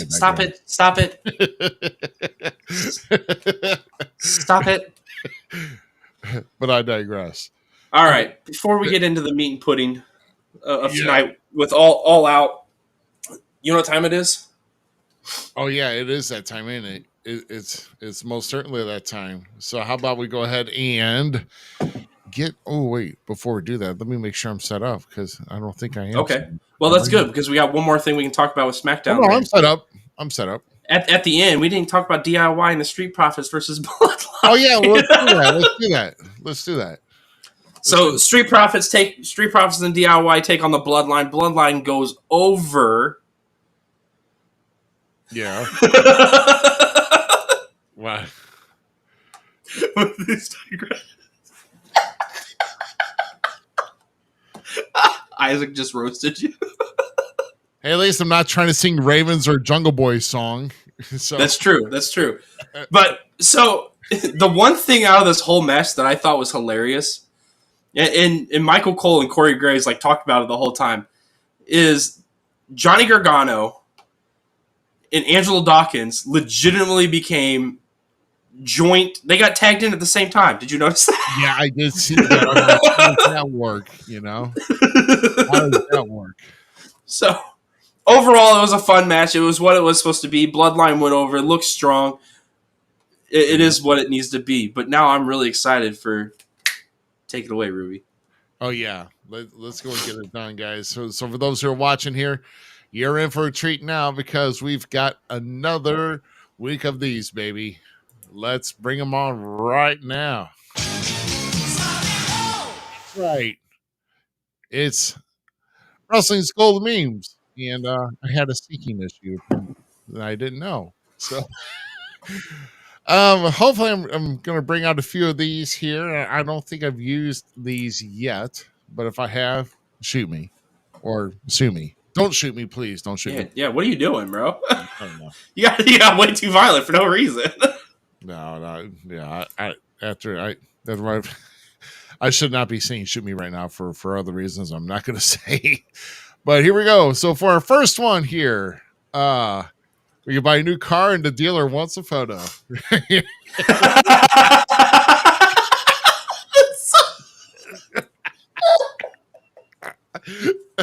So true. Hey, when you get an awesome vehicle like the Lex Express, you want to show that puppy off, right? Dude, well, the Lex Express did come in through here, and they actually made a stop. I think it was probably like South County or something, like South County. Terry, I feel it. He's a car salesman. I did not know that. What? Sorry, Terry. I'm not. I think it's gold. Well, that's awesome then. Hey. No. Now I need to see, next time you sell a car, Terry, I need to see this pose. Yeah. yeah. Still, get a photo in. Who cares if you're a manager or not? I got to see this pose. Have the new owner flexing on top, too, and you're just doing the side pose. Do that with your next sale. and the customer. Dude, I dare. If anyone could do it, it would be Terry. By the way, Terry, before we continue. Yes. He's going to have to correct me on the name, but Terry this weekend, he's a man of many hats, okay? I want people to understand this. He makes our great We Talk Wrestling shirts. He made your great Falls Count Everywhere shirt. He made my entrance music because he is a vocal singer and all that kind of stuff, doing performances. And this past weekend, this man got to sing with one of the Sopranos. Hey, that's pretty cool. So hats off to you, Terry. You are a BA badass, and I'm proud to have you in my group of family and friends. But I'm super proud of you, man. Keep it up. See, Zeke agrees with me. Exactly. Pose with the salesman and the customer.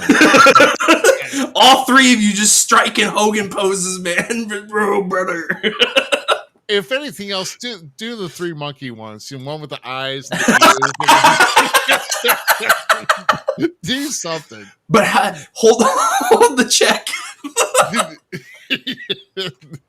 Okay, this is the Lex. This is great. Oh my gosh! So what do we got here for our next one here? Oh yes, the old cartoon. But I can do a 450 shooting star. And then Batman said, "But that doesn't mean you can work." Always love the classic Batman slapping Robin for one reason or another. This reminds me of did you know when Paul London and God dang it, Billy Kidman tagged?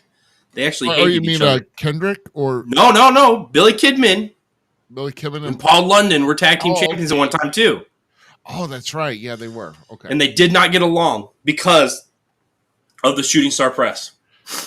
Oh, okay.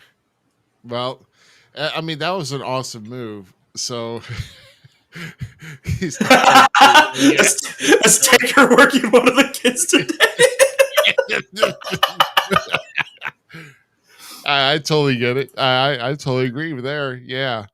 But no, I just, there was one bad botch that Kidman did. You know, I think he messed it up majorly one time on TV, and he didn't get out far at all, and he caught his feet on the top rope. He didn't. Yeah.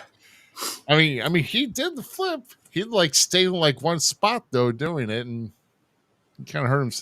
I don't know if he hurt himself pretty bad, but I'd be surprised if he didn't though. So, oh man. So we got a fun one here for you. This one features Zach's personal savior here. Oh, hold on. Is it our Lord and Savior? Yeah, right here. Yes, Yeah. our Lord and Savior Brock Lesnar. So, do you even UFC? No, we KFC.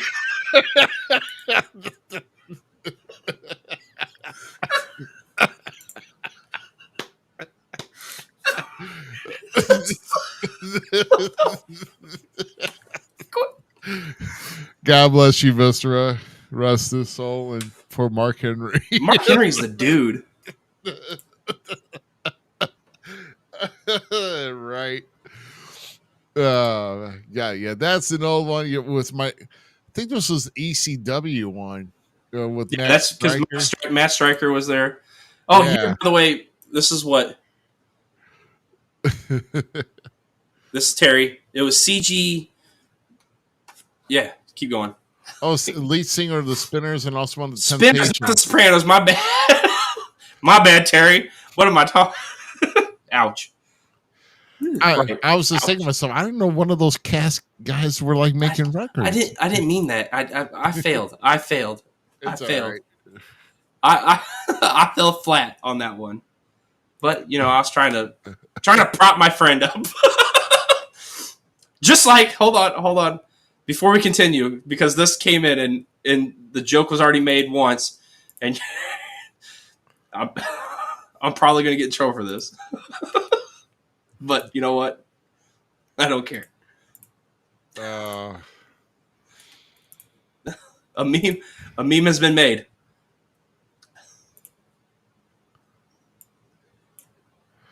What? Oh, son of a bitch. Look at this. Don't blame me. Don't blame me. Hold on, I gotta get it sized here. That is so bad. Okay. I think I know who did this too. Right? This is the Zmiz personal golden meme of the week. Brought to you by Thank You Static. So it looks like I'll be making a surprise visit to the Fight Club Academy sometime this month, and paying some receipts back. So, Dude, that's funny. And the fact that he did it within like matter of seconds of Isaac making that. God. Hats off, boys. Hats off. Hats off. oh my! All right. God. You can have control back over. You can have control. Look at this. Look at Skylar though. looks like I'm trying to sell a casket. He basically just called me a funeral sales director. Trying to sell it. And then of course, yes. Just roll with it. Oh my gosh. And I digress. Yeah, once again, we digress.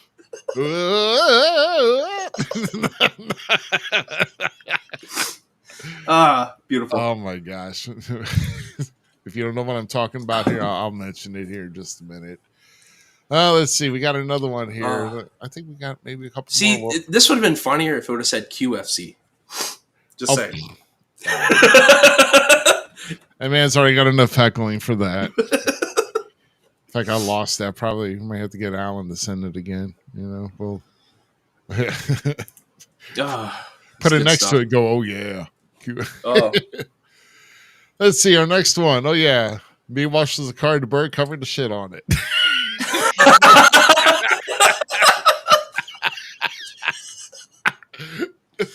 You could replace that with me cleaning the litter box and my cat coming in to poop in it. Oh yeah. Must be a big old seagull by the looks of this. Dude, that's funny. Sean would take a dump on something like that, though. Every time. Every time. You ever had it where you drove out of the car wash and you're just sitting there to like leave and then literally happened to me 2 weeks ago. I had it happen about one time or two. I've had that happen. I'm like, you've got to be kidding me. Like I literally just got done. Drove out, boom, down the street, dropped. And you know what I did? I did pull a Karen, and I pulled right back up, and I got the manager like, it's like, your damn birds. It was like, my damn birds.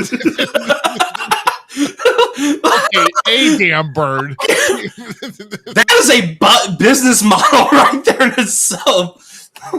Get a hold of Mike Tyson, who trains pigeons. You have a cage of pigeons over your car wash. So every time leaves, just let them go. Oh, that's fun. Oh my gosh, almost heroes. Oh my god. Let Shane come down.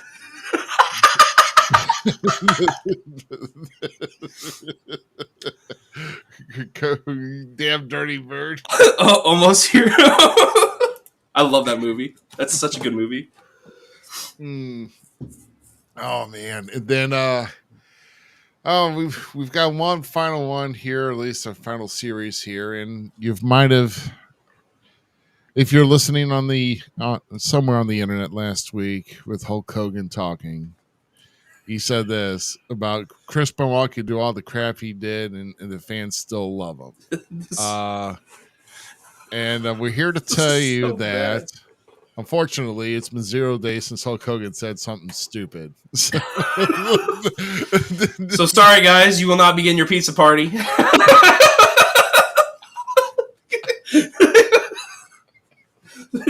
Because the safety meetings are off. We're back to square one. Yeah. I think I might have pulled this from, I think Zeke might have posted this on Retail Wrestling. Yeah. Of all people. Zeke's fault. Oh my god. Damn it, Terry. Keeps falling. Damn it, Terry. Go say something. Oh man. This is why you can't drink your product before you go do an interview. This is why you can't do it's all that. Like in this bar, man. Oh yeah. Yeah, don't interview Hogan on a Monday night because he'll be drinking and singing. Yeah. It was oh, jeez. Oh, jeez. Oh, my gosh. Well, yeah, so good old Hulkster. I'm sorry, man. There could be a debate. Yeah, sure. Chris Benoit did a lot of great things in the ring. He was a great technical wrestler, but when you do something as tragic as he did in his personal life, and there's no way of recourse going back, that takes as a human being, it takes away some credibility. I was to say a lot of credibility. So, but I digress from that. But there I go again. Damn it, Zeke! Why'd that go? Let's go keep putting that damn. I digress. Damn. And give us applause here because that was this week's Golden Memes. Yes, it was.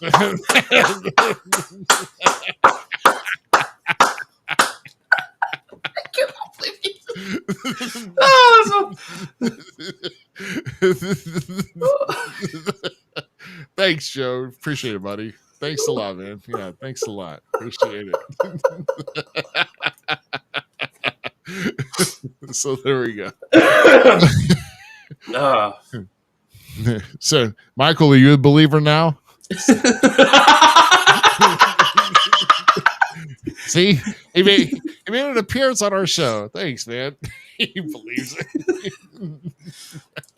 I did tell Dustin Vaughn last night, that if his dad ever left We Talk Wrestling, I'd probably shut We Talk Wrestling down. It'd be over with. It'd be done. I'm joking. It would never happen. I love We Talk Wrestling. I love all of my fans there and all the supporters and people that come in. I love the supporters and people that come in here. And by the way, we are racking it up. You guys are killing it on X like usual. YouTube's been holding strong tonight. We've been holding fans on Facebook, one Twitch streamer. Like, guys, we appreciate you guys sticking with us and talking and bantering with us tonight. And now we're going to get into the meat and potatoes, what happened last night for AEW. But it's been a blast, and we thank you guys so much for doing it. So please, if you're enjoying what you're doing tonight and having fun with us, share it out to your friends. Because remember, if you tell your 10 friends are going to tell their 10 friends, and it's an endless cycle. You gotta pay love to your bros. Like Terry's one of my guys. That guy has been there for me through thick and thin, and I feel like I've done the same for him, and I hope he feels the same way. Promotion of each other is vital to the longevity of people, and you guys are killing it. So like, subscribe, share it out, tell your friends, Facebook, YouTube, X. We love you guys. Oh yeah, absolutely. And I know we got kind of I had a sudden crazy weekend, and I didn't really get the show announced that well. I'm going to be doing my best to kind of get some other, because I'm sure you like seeing our faces this week, but we also kind of have some extra banter, with the special guests. We're going to get those lined up. But like I said, but also on the same token, we've had a lot of crazy wrestling in the major circuits, man. Oh yeah, it's been a blast. Yeah. Shares and comments pop the algorithms. Yes, they do. Thank you. Yes, shares and comments. By the way, Stat, you need to message Ruby and I about that conversation that we had at IEW last night. Yeah. So anything that we help because we want to draw it. So we had some great results from last week's show. Love you, buddy. And love you. Like I said, it was just us again. Hopefully people don't get tired of us because we like to keep it lively. We like to keep the conversation smart. You know what I'm saying? As much as I like to kind of lean to one way on some people and just like to shove them off because I don't like talking about them, I guess we need to talk about some things, So, yep. There you go. So how about, we'll do a quick switch over here because we are actually going to be coming back to here with the all-out results. So, yeah, so I guess we could talk about 0 Hour. Thank God the Acclaimed was on 0 Hour, so we had to see him. We had to see him. I'm still not a fan of the Acclaimed. Man, you gotta stop being a hater of the Acclaimed because everybody loves the Acclaimed. I don't like to. I'm gonna say, okay, go watch their bit on Collision, I think it was. They're standing backstage having an interview segment, and they were with Maxine back in WWE. Oh yeah, Maxim male models, but they're called something else now. yeah. Okay, so they do a like touching to the tips thing, and Billy Gunn grabs it, and Anthony goes, everybody loves the Acclaim, and then Max is like, and we're the only one that does finger things. Good Lord. And Max is like, I can't believe you touched their tips. I'm an into-window fan, so when it comes to dumb into-window stuff, I'm sold on it. And yeah, I love it. Yeah, okay, yeah. I do agree with this. Else, but we're not gonna. I do agree. They do lean more too much to comedy, and they need to have more of a realistic persona to them. That's why I like the Zmiz likes them so much, because they're so funny. They are funny. They're good wrestlers too. They're just too many. Guys that scissor. So it's like, okay, guys that scissor. Scissor me, daddy-o. Oh my Lord. I was just saying, guys that scissor. Sorry, I'm not with that. So you're done. I don't go that way. Now, head scissors in a wrestling ring, yes, but that's not the one. That's not a head scissor they're doing. So there we go. What, Mr. Garrison? Mr. Garrison. Lord. So then we have Dustin Rhodes and Sammy Guevara and Hologram defeating the Premier Athletes via pinfall. Oh, that probably was a good match. So the unknown Power Ranger and Sammy Guevara, he still looks like a damn Power Ranger or something. Hologram. Dude, that guy can fly. Yeah. Dustin Rhodes is killing it though with Sammy. I like that mentorship that they're doing. I hope that continues to go really well. I wish the Premier Athletes would get more love. Tony Nese deserves so much more. And they have arguably one of the best managers in Smart Mark. I gotta check him out more. Today, Smart Mark Sterling is one of the best, besides Prince Nana, but one of the best managers. In today's... Mark Sterling? Yeah. Today's world. Right. Then you get the Bang Bang Gang defeating Dark. I didn't watch any of Zero. Now I'm kind of wishing I would, because I'm a huge Bang Bang fan and I love Dark Order. That's another guy that deserves more respect as Evil Uno. Yeah. So, yeah, no, 100% Tony Nese doesn't get enough respect. Tony Nese is a machine in that ring. Yeah, Tony Nese, yeah. Like, it's another guy that should have gone or should have stayed longer in WWE with that 205 division. So, well, WWE got rid of the 205 division, which is the yeah, stuff. They should have not done that, but it is what it is, I mean, but shoot, real quick though, one thing we'll pause here before we get into the main card here. We didn't really talk about that. I did not see anything on the women's speed tournament. It was up. I have not actually watched it yet. Oh man, yeah, I know. I totally missed out on that. Hopefully that X still has it up on their on the WWE. Yeah, they set up for quite a while actually. Okay. Yeah, just like you can see our broadcast for quite a while, because we got that subscription with X, so we can broadcast and get all of our great viewers on X, I own every fig so far of Dark Order except for Alex Reynolds or Reynolds. I said it right. Rollins. I think I said it right. I'm bad with names sometimes. Yeah, it's all right. So then you have United Kingdom defeating Top Flight, Action Andretti, Beast. What the Mortez? Yeah, how many people were in that freaking match? Well, there was Shane Taylor's a dope guy too, huh? Was it a triple threat trios match or? Well, I didn't watch it, so I don't know. Which basically Cole, was it Cole Strong and I forget who else is in there now. Defeating Tough Flight and Action Andretti. It was a triple threat trios bout, yes. Oh, it wasn't? Okay. Yeah, it was. No, you're right. It was a triple threat trios match. No, it wasn't for the championship. No. So it was basically none of them have the trios. The BCC have and PAC have the trios titles. Oh, that's right. Yeah. So Undisputed Kingdom coming away with the victory, and MJF defeating Daniel Garcia. This match, bro, it got a little bit nasty. Oh, that match was beautiful. Yeah, I mean, these two put down the action. Yeah, Daniel Garcia, did he end up started biting on MJF? Oh yeah, he bit several times on him. God, I think it's like, damn, Tyson ain't here to watch your match, bro. You can stop with the biting, you know. So, but MJF pulling out the victory. I am static a fan of mystery wrestling.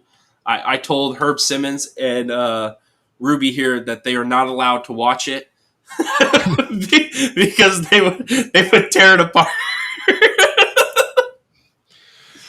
I won't say anything. I mean, if I nod my head, you can't give me for bro. They have a wrestler in there that wrestles with, I can't remember his name. So Static, you can answer this for me. But he's a Boy Scout and he runs with a book. Great stuff. Like, if you enjoy comedy wrestling to any point, it is the place to go because it is funny. It is good stuff. There's great things there, and most of the guys there and gals that have done it can wrestle. So like they're just adding their own goofball to it, and it's a parody in itself, and that's what's cool about it, and that's what makes wrestling so fun. Is like you can have the serious stuff, and then you can have the parody stuff, and it all has its place. None of it's bad, none of it's good. It's just all wrestling, and it's fun. Just turn your brain off and enjoy it for a little bit. Just like MJF Daniel Garcia match, because I turned my brain off in that match, and these two boys beat the living hell out of each other. MJF coming away by a squeak of the tail, and he's going to say he had Daniel Garcia dead to rights kind of thing, you know, like he did Will Ospreay. I beat him quick, beat him hard, right? But Daniel Garcia didn't look like the loser in the match because MJF, the shake of the hands, Daniel Garcia obliged the shake of the hands, with MJF then trying to hit Danny, where Danny then went low blow, and then pile driver off the second rope. Bye-bye, MJF. And Daniel Garcia walks away looking like the victor, even though he did it in defeat. Yeah. Young Bucks finally earning their key and finally defending their tag team titles against the Blackpool Comeback Club. And these guys had to go and win again. And so I watched a review on this. Yeah. And the guy said like this match just felt like it was there, and that's kind of how I felt about it. It wasn't really, in my opinion, needed. It was a good match for the most part, but it didn't stand out. There was like the next match we're going to talk about. Just I'm not even going to read what he said, but the next match we'll talk about blows everything this match could have been and should have been. All four guys are arguably good workers in their own rights. Claudio is somebody that I can't praise enough. I absolutely love Claudio. Willer Yuta has definitely become in his own in AEW and become a standout, in my opinion, when it comes to like the new young guys that are working down there. But it just, I don't know, it just didn't have the impact that it needed, in my opinion. Yeah. I don't know. Yeah, I mean, who knows when Nick and Matt are going to defend these tag titles again? And you know, it's, I don't know, the new elite Skyler. I mean, I do like the new elite. Like they work on that bad guy gimmick really well. Like they're douchebags. Like and it gives me more of a reason to hate the Bucks because I can't stand the Bucks. Yeah, and I agree with this. Well, that's why this pay-per-view is about 4.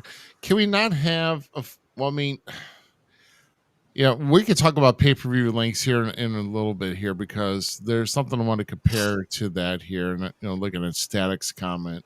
Yeah. But Osprey again. This was the match of the night I didn't get to see. Once again, the main event I didn't get to see. Yeah. So my feed cut out, and I still have not been able to find a feed. But Will Ospreay versus Pac, this is a generational match when it comes to the new age style, the high flying, the impactfulness. I thoroughly enjoyed watching this match. Yeah.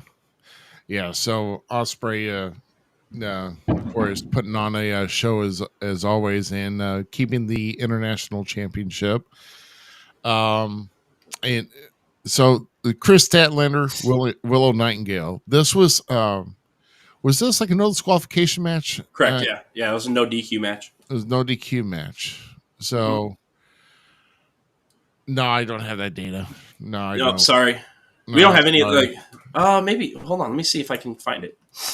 No. Yeah.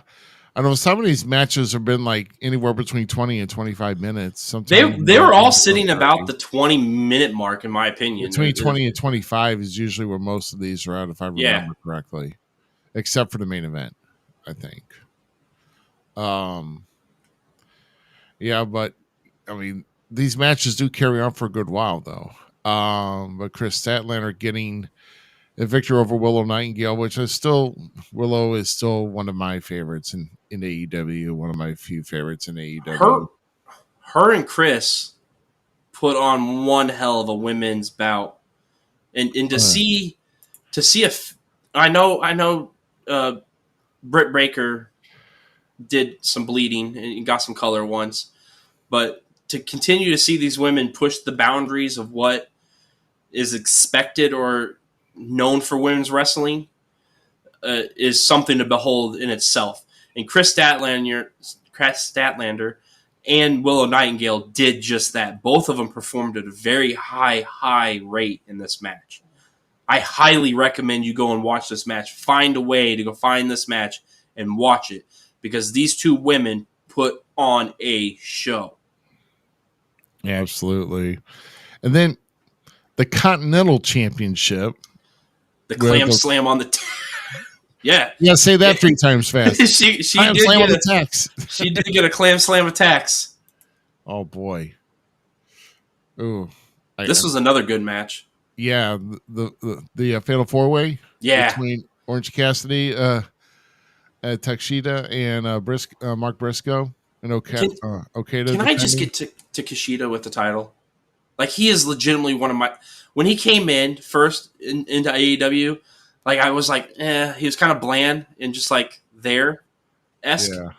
But he is definitely under the Don Callis family regime. He's come into his own, and he is like, I am sold on the man 100%. Like, I cannot wait for Okada and him to have a one-on-one bout in AEW. Oh yeah. These two guys are, Okada's world reclaimed. The guy does great work. I'm kind of over him doing the middle finger and saying bitch all the time, but whatever, do you. But this match was fun. It was a good Fatal 4-Way. It didn't have any like downtime. It didn't have any stale moments. Everybody was on their marks. And it didn't just feel like a Fatal 4-Way. It felt like a very big collab art piece being painted on that canvas. Yeah, I was able to see most of this match, and man, this is really a good Fatal 4-Way. Yeah. When Okada coming out and he keeping his title. Now, I don't know. I don't want to. To me personally, I don't want to talk about this match, but we have to. So I mean, there has to be, because there's a point in this match that like has to be spoken. Because at one moment, at one time, I'm going to tell you this right now, Ruby, and you know how I want to see things more in a positive light. And everybody knows that watches us on a regular. There's a person in this next match that neither one of us are fans of. Okay, and I'm trying to give her the benefit of the doubt, and I'm doing my best to.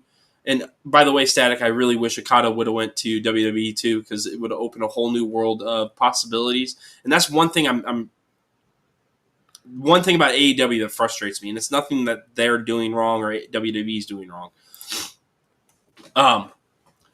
But this next match is Mercedes Moné defeating Hashida for the TBS title.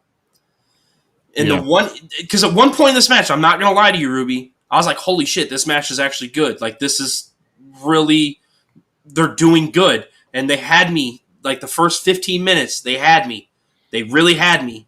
Not gonna lie. Like, I'm like, okay, maybe I'm not giving Mercedes Moné the most that she deserves, because she's only had good matches, in my opinion, with Charlotte, Bayley, and like maybe a couple other females. That's it.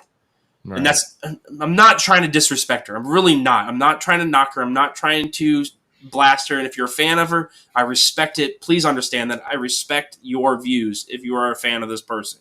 Okay? But here's something that I have a big, big issue with. Ashita is not only your first women's champion, if not mistaken, in AEW, correct? I think so, yeah. Not mistaken, she was our first women's. Hikaru Shida, I believe it was. She's arguably one of the most well-traveled female wrestlers in today's era. Mm-hmm. Absolutely. Hands down, I would put her right there with Asuka as one of the best female wrestlers to date. Mm-hmm. When she does 3 katanas, and this, maybe it was Rio, but I don't think it was. Rio could have been. Was it Rio? Yeah, Rio. Sheeta's still your longest. Whatever. She still has a big footnote as the women's champion. Ashita does. Okay, That's kind of the point I'm trying to make here, guys. But when you do 3 katanas, which is supposed to be her finishing disaster stuff, right? It's supposed to be the nail in the coffin. Yeah, like and you do 3 of them back to back, and Monet rolls out of the ring to go grab a kendo stick. They fight over the kendo stick, and then that's how they get into the end of the match with it. You're ruining everything. Why is... And this is not just AEW. This is not just happening in AEW. This is happening across WWE, TNA. So many other promotions are doing this kind of stuff. Is the false finishes with the finishers. Can we please make finishers mean something again? Can we please put value to moves again? Yeah. I mean, here's one note that I want to also add into that.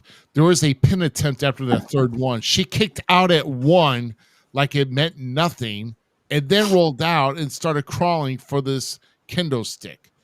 First off, you just took 3 finishers. You should have been annihilated. You should have been pinned. You should have took your first loss and dropped 3 kicks to the damn head.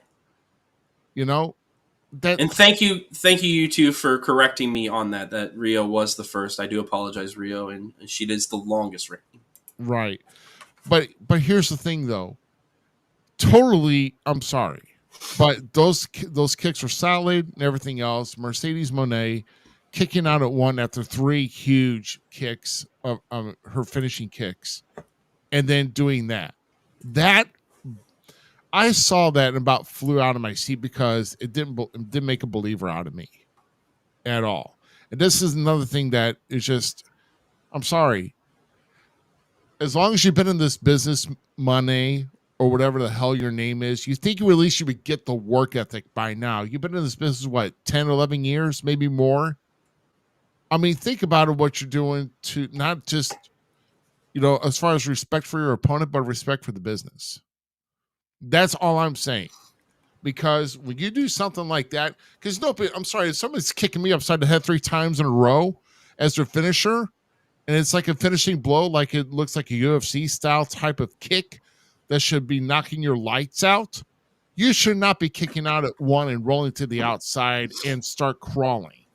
That's there's a reason why.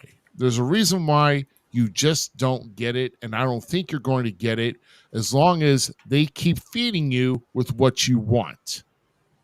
And I'm sorry, until you start totally, you would have to do a total 180 for me to start looking at you again. Oh man, to watch your match, because I'm done with it. It's like this is like wasted 25 minutes on a pay-per-view for that, and I'm tired. Her music, I want to vomit every time I hear it.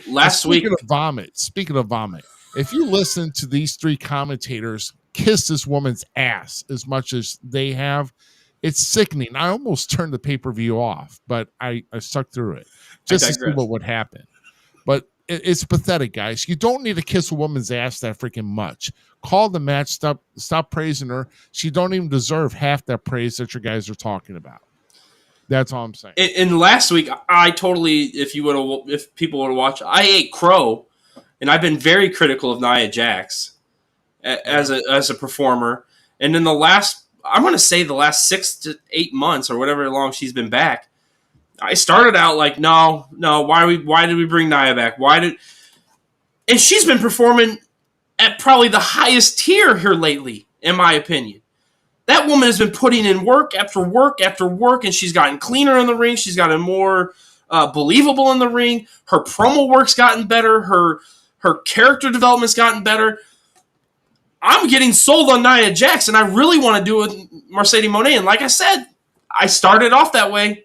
I started off the first 10 minutes-ish of that match. I was like, okay, you girls are bringing it. I'm here for it. And then that back part of the match, I was like, what the fudge? What the fudge did I just watch? Like, what was that? Right. What the hell was that? No. That's my only criticism of this pay-per-view. I thoroughly enjoyed it. I can't wait to find the stuff to watch Hangman Adam Page versus Sir Strickland. Daniel Bryan and Jack Perry. For one, let's talk about a guy that I've talked trash about many times on We Talk Wrestling. That is Jack Perry. And I was a fan of Jack Perry when he was with Luchasaurus as the Jungle Express. I was a big fan of all that kind of stuff, that whole thing, except for you, Marco Stunt. No offense. But the dude's this big, and you're wanting me to believe that he can beat guys up. I'm sorry. A wet paper bag could beat him up.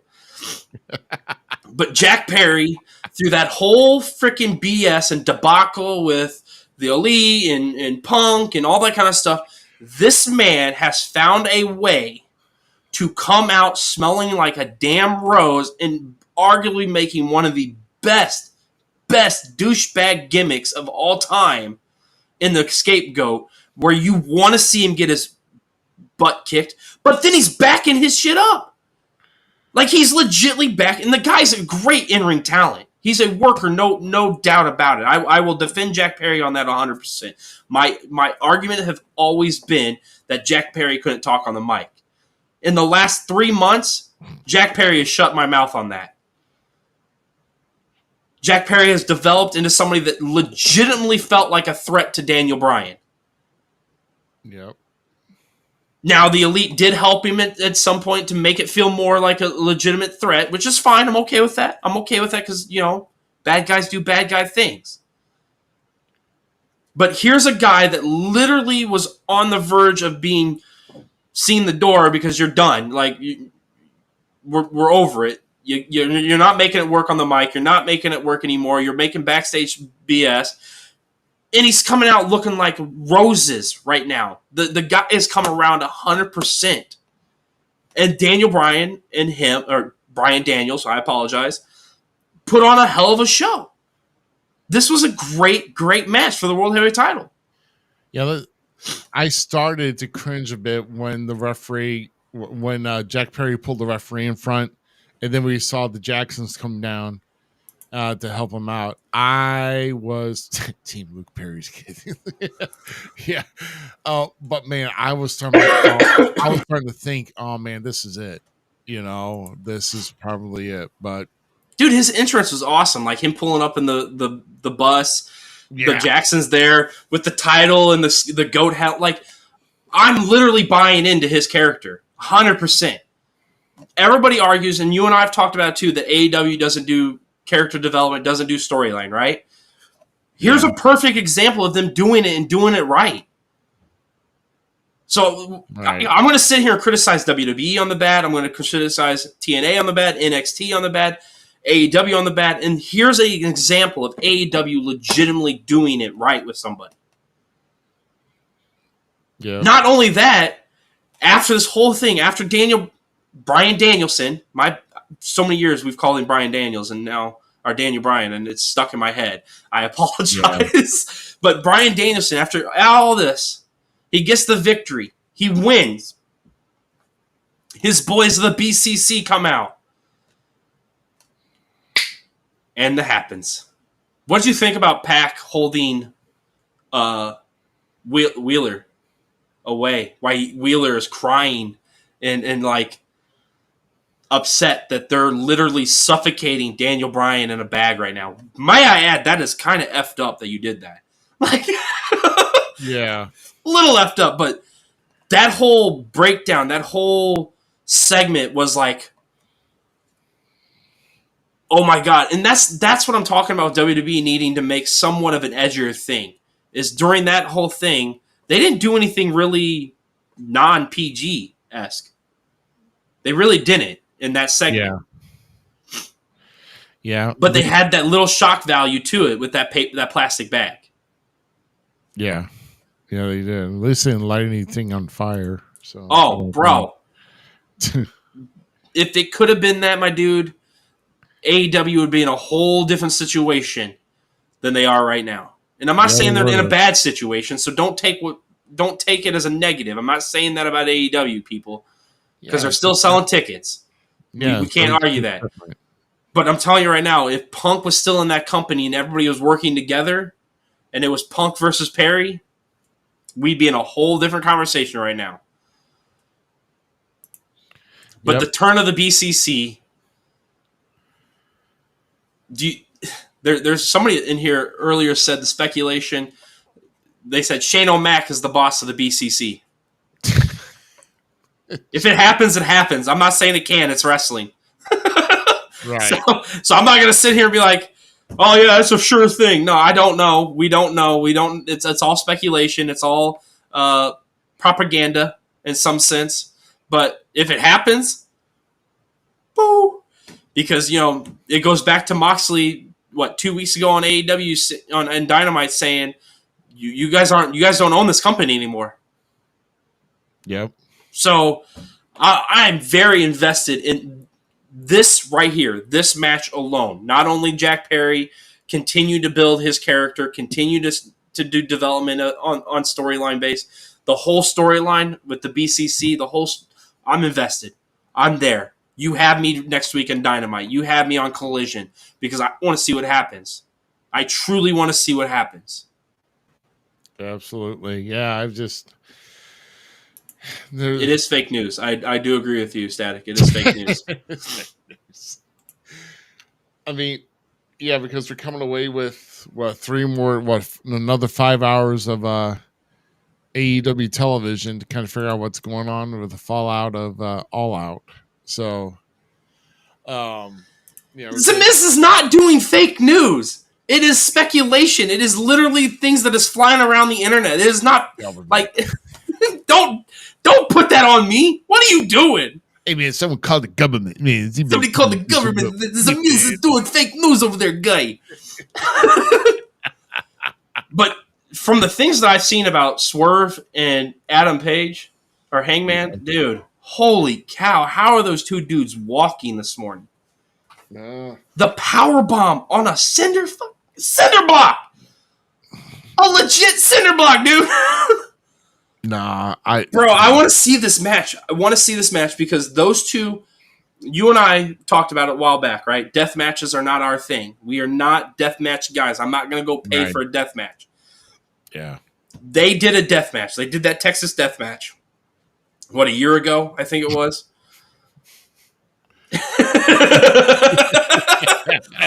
Go to bed, Stack.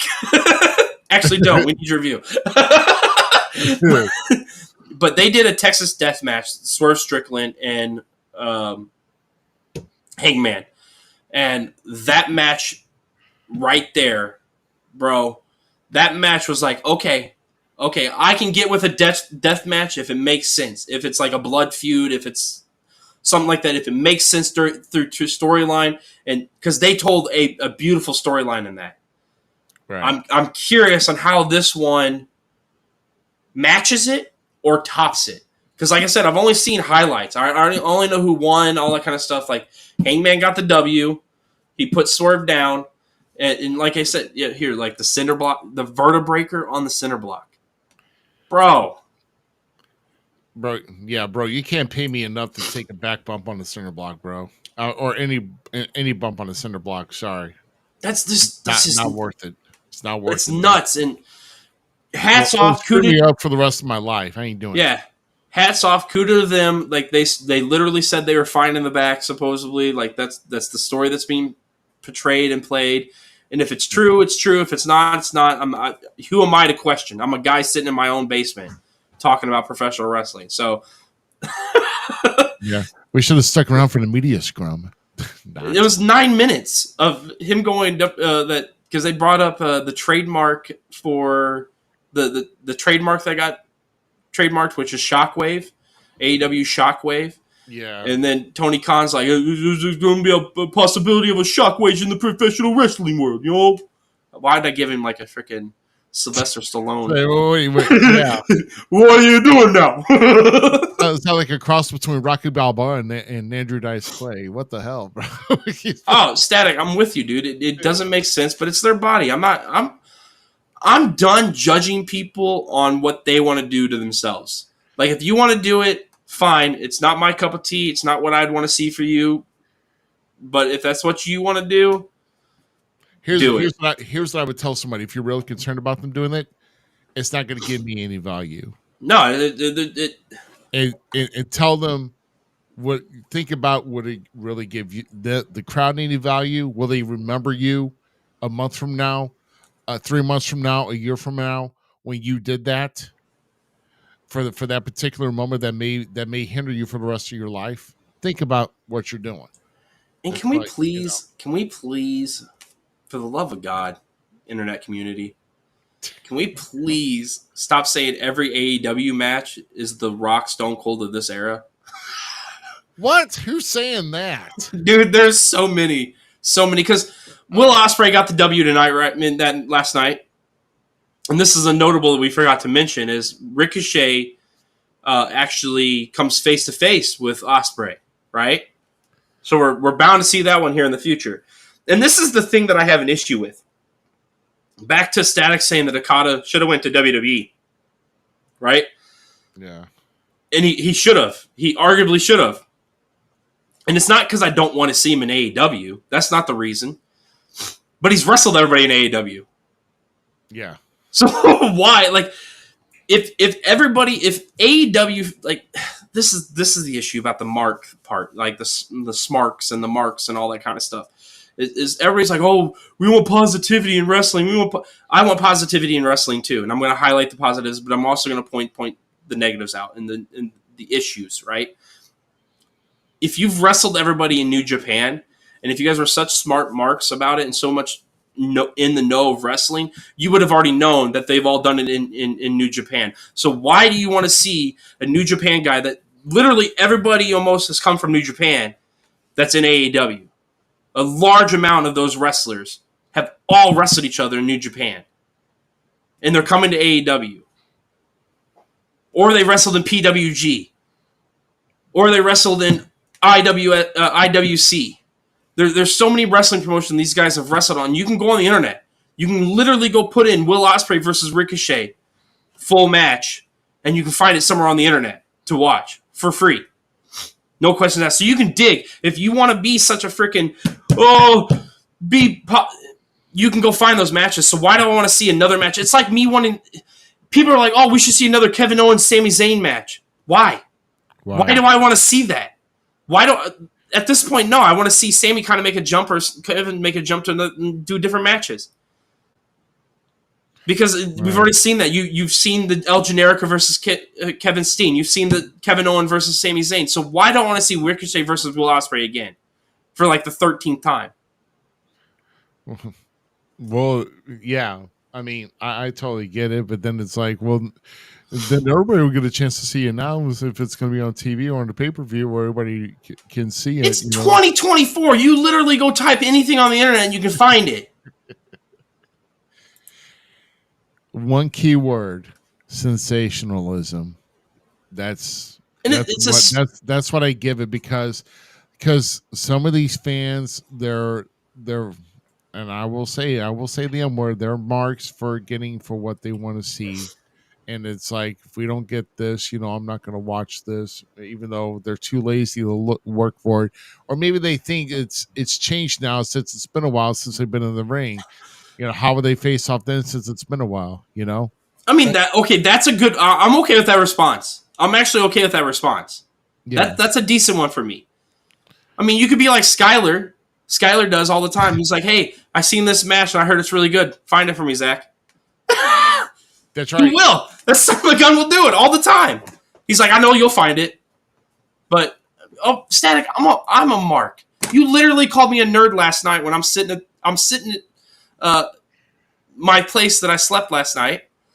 I'm sitting there and I'm watching AEW Collision because my feed went out and all out. So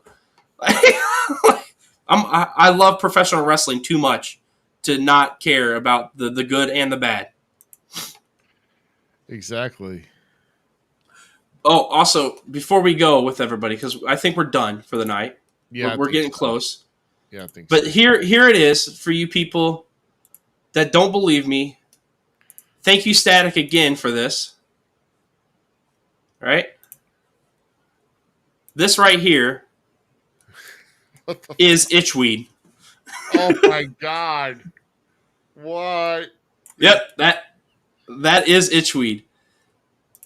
And you'd come out with a weed whacker, if I'm not mistaken. I'm sorry. You have to guess what drug he's on that. If you look, Dude, at it was freaking. It was one of the best things that Jeff Hardy's ever done. I'm not gonna lie. I'm somebody that's cool with eating crow. Hey, I just figured it out. Itch weed. What weed makes you itch? Poison ivy. Maybe that's the male version of poison ivy. Is itch? Yes, a new DC villain. I'm down with that. Like, make a new Batman villain. It's Jeff Hardy's itchweed. Oh my God. There is nothing wrong with being a mark for wrestling. There's nothing wrong with it. Oh my God. You still gotta be a fan of the business that you're in. You have to be. Dude, talk about being a fan of the business, right? Yeah. Last night, I'm not gonna lie, I can't say it anymore. How impressed I was with Damian Blackwell and Sean Valiant in IEW. As I'm calling the match, I lost myself. I lost myself in their match. They did so well. So it's okay. It's okay to do it, and it's fun. Yeah, I know. Yeah, like I said, Izzy though. Izzy's gonna be proud of his he'd be so boy. proud of Damian. So proud. I told him that last night. Told him that 100%. I stand by it. I'm so proud of everybody at IEW. And if people would want to come and watch, please do it, because awesome group of guys. Awesome group of people. The locker room is the healthiest ever been. It's amazing. It's phenomenal. And I know SICW has a great locker room, and they wrestled the same night. I'm proud of them guys. I'm proud of the work they did over there. Keep it up. High fives. High fives. I love everybody. So getting back to one, I'll try to be as short as I can here with this. Go ahead. Getting back to the length of a pay-per-view, I just counted, including what was on 0 hour, 43 wrestlers in matches for their pay-per-view. 43 wrestlers on a pay-per-view for 5 hours. Bro, cut it down. Okay, seriously, WWE there's a formula. Hey, if you notice, like I said, on their like monthly pay-per-views, not the big ones like SummerSlam and WrestleMania, Survivor Series, whatever. Okay, we're talking like, and Bad Blood may have like maybe 6 matches, maybe. Okay, but you're not going to see more than 20 or 22 people competing on the show, depending if there's tag team, if there's like a multiple tag, or whatever. But like, if it's like all singles matches and everything else, hey Herb, Hi, Mr. Herb. Getting Herb's kind of looking at us here late, but That's all right.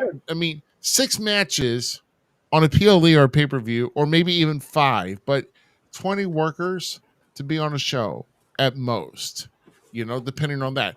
But 43 in 5 hours. One of them being a 3-hour, then you have it a 4-hour pay-per-view. Bro, it's not, you just had All In 2 weeks prior. Take a chill. Or, or was it last week? No, it was a week prior. Yeah. It was the week prior. It was 2 weeks ago. 2 weeks prior. Take a chill, man. I mean, I have to say, like, on this hand, AEW had too many matches on the card.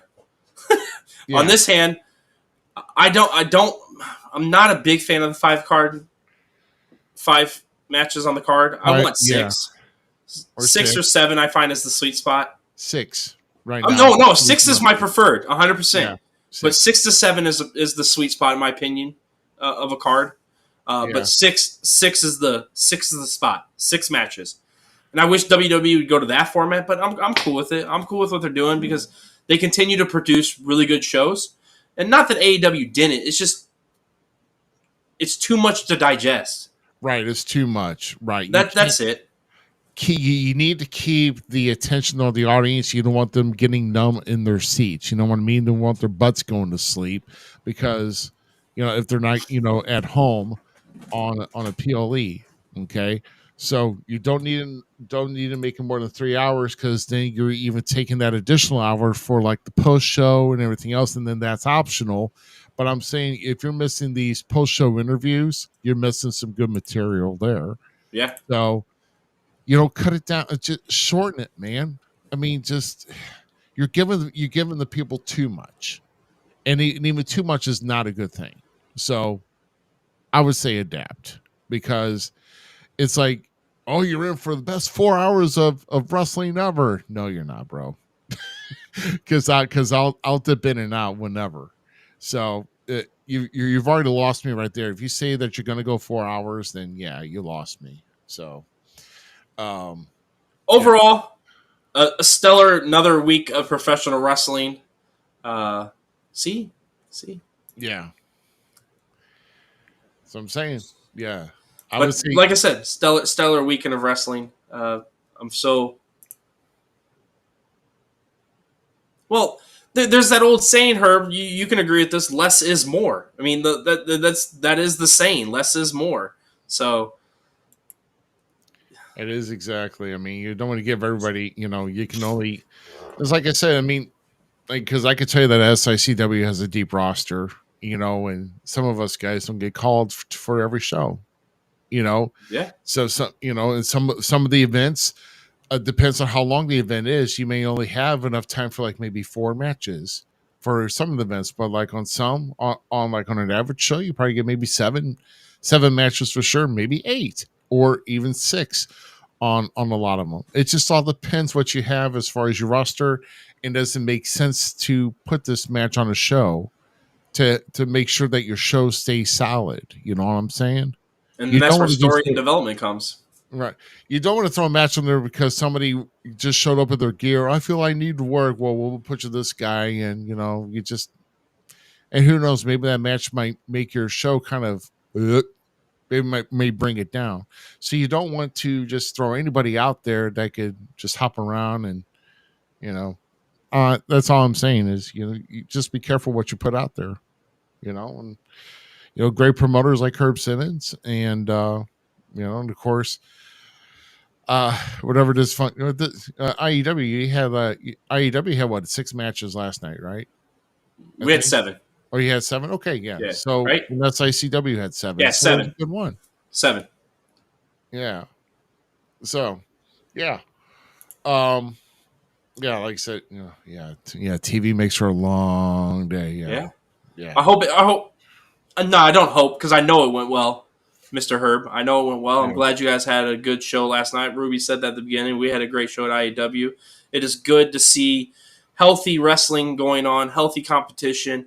I'm proud to be in the same atmosphere as you guys, Mr. Static helping us out, and IEW. You guys are awesome, and it's been a pleasure to work with all of you guys at some point in some distance, and I hope we get to work more together. Actually, I know we'll get to work more together in the future, but it's a really good time to be in professional wrestling, and it shows. It shows on the main roster, and it's showing really well in the local areas too. If people would just jump on board, That's all you got to do at this point. Just jump on board. So if you're in the St. Louis area, IEW, SICW, there's so many others. Yeah, Glory Pro. Yeah, Glory Pro. God, I don't know when Glory Pro's coming back. Again, I know probably last Sunday in September, I believe, is there. I think it is. I can't remember off the top of my head. But no, there's so many promotions, so many things going on. Absolutely. Yeah. And it's just a really good time to be a part of it. And I want to keep seeing the progression of healthiness, the progression of that positive outlook for each other, supporting one another. We're not competing. We're all trying to go fight for the same piece of cake. That's all it is. It's not. There is competition there, of course, but like I want to see everybody succeed. I really do. Absolutely. That's the reason why you're getting into this business. You want to make sure you want to put a product out there that's going to succeed and thrive, and continue to stay that way. So, but as far as like upcoming shows here, I know that SICW is going to Sandoval, Illinois, at their high school next Saturday for a good fundraiser show. And then some other, like I said, SICW, I believe, is going to be busy every weekend, all the way through October, and actually to the first week of November, I believe. So yeah, like I said, and their regular monthly shows are going back to Belleville on October 5th. But stay tuned. For those who follow SICW, make sure you're tuning into their show every Sunday night, 8 p.m. Central, SICW All-Star Wrestling, which can be found on YouTube and, of course, also on the Facebook channel, SICW Wrestling Explosion. You'll be. And then you turn around and join us. Yeah, right after that, we'll go live. Right after they're done, we go live and join some great conversation here. And we want to thank everybody here at this point. X, once again, you're killing it again. YouTube, you're building up. We love YouTube, and we love everybody that's able to come in and join in on the conversation. And like I said, that's why we're here, man. We like if we don't have a guest, because when we do have a guest, we always like to have those who are watching to either question or comment or anything else with the guest here, which we will be having some upcoming guests here in this month. I promise you, and I know I've been lacking a lot with that, but I've also had a lot been going on here too, and sometimes I lose my focus, and I do apologize, but hopefully we're bringing you some great content here, especially for tonight, because we've had, and I could tell you here, a lot of this has been done off the cuff. So, a lot of this has been off the cuff. Hey, man, it's from the South Bronx. Hey, like that. Bronx, New York? That's awesome, man. I love that. Brother Contreras, thank you very much. Appreciate that. Make sure you tell others about us here if you could. Because like I said, if we're being seen up in New York, if it is Bronx, New York, that's pretty cool too. We love being seen. We love being seen everywhere. So, and then calling it the wrong ring. What am I calling it the wrong ring? Okay, for major SICW announcement. So stand by for a major announcement with that. So,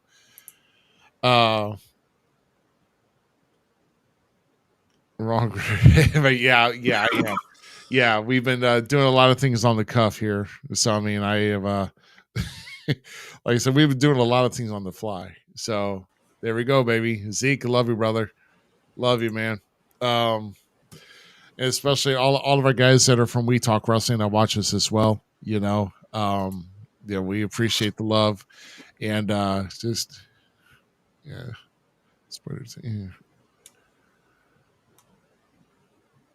yeah. Oh, that everything. Well, I'll tell you what. We can't. Knowing everything is quite. That's a tall order. That's a tall order, man. I'll tell you, man. But we will have guests up here. Just keep following us here on Facebook. Like I said, for those who are new watching, get a smart device, scan that QR code. You can find us everywhere in our QR code. Make sure you follow, like, and subscribe everywhere we're at. And like I said, we'll leave this up here for a little bit here.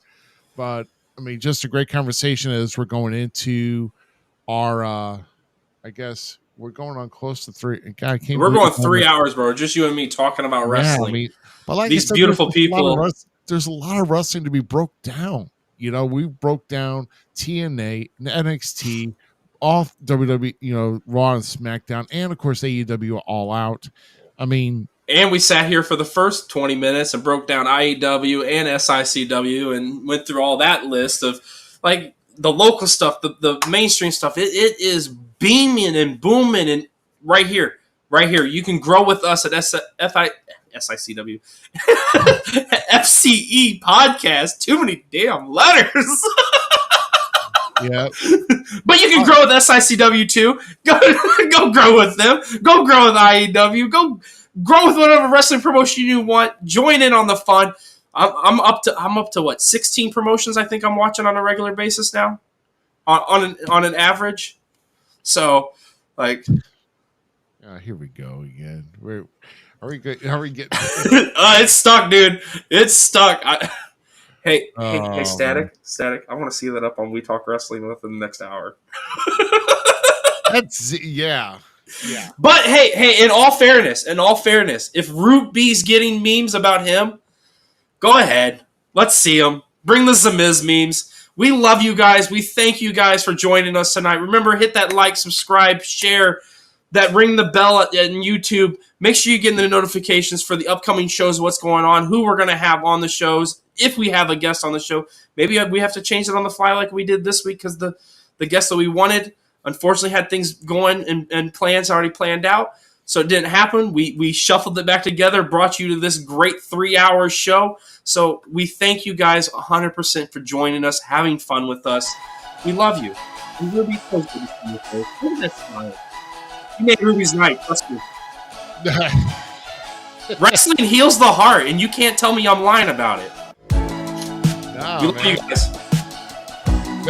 Hey, but guys, thank you very much for joining us here, and we're just follow us here on our socials to get some information on what we're going to have for you next week. Well, we're going to be bringing you another great show. I guarantee you that. So for the Gem City Mouse Zmiz, I am Rough Cut Rick Ruby. We thank you very much for joining us. And have a great week, everybody. We'll see you next Sunday, 9 p.m. Central. Catch us at the beginning. You're going to catch all the fun there. And interact with us live. We love it when you interact. That's why we had such a great show tonight. It's because of all of you. Guys, thank you very much. Have a good night. And we'll see you next Sunday.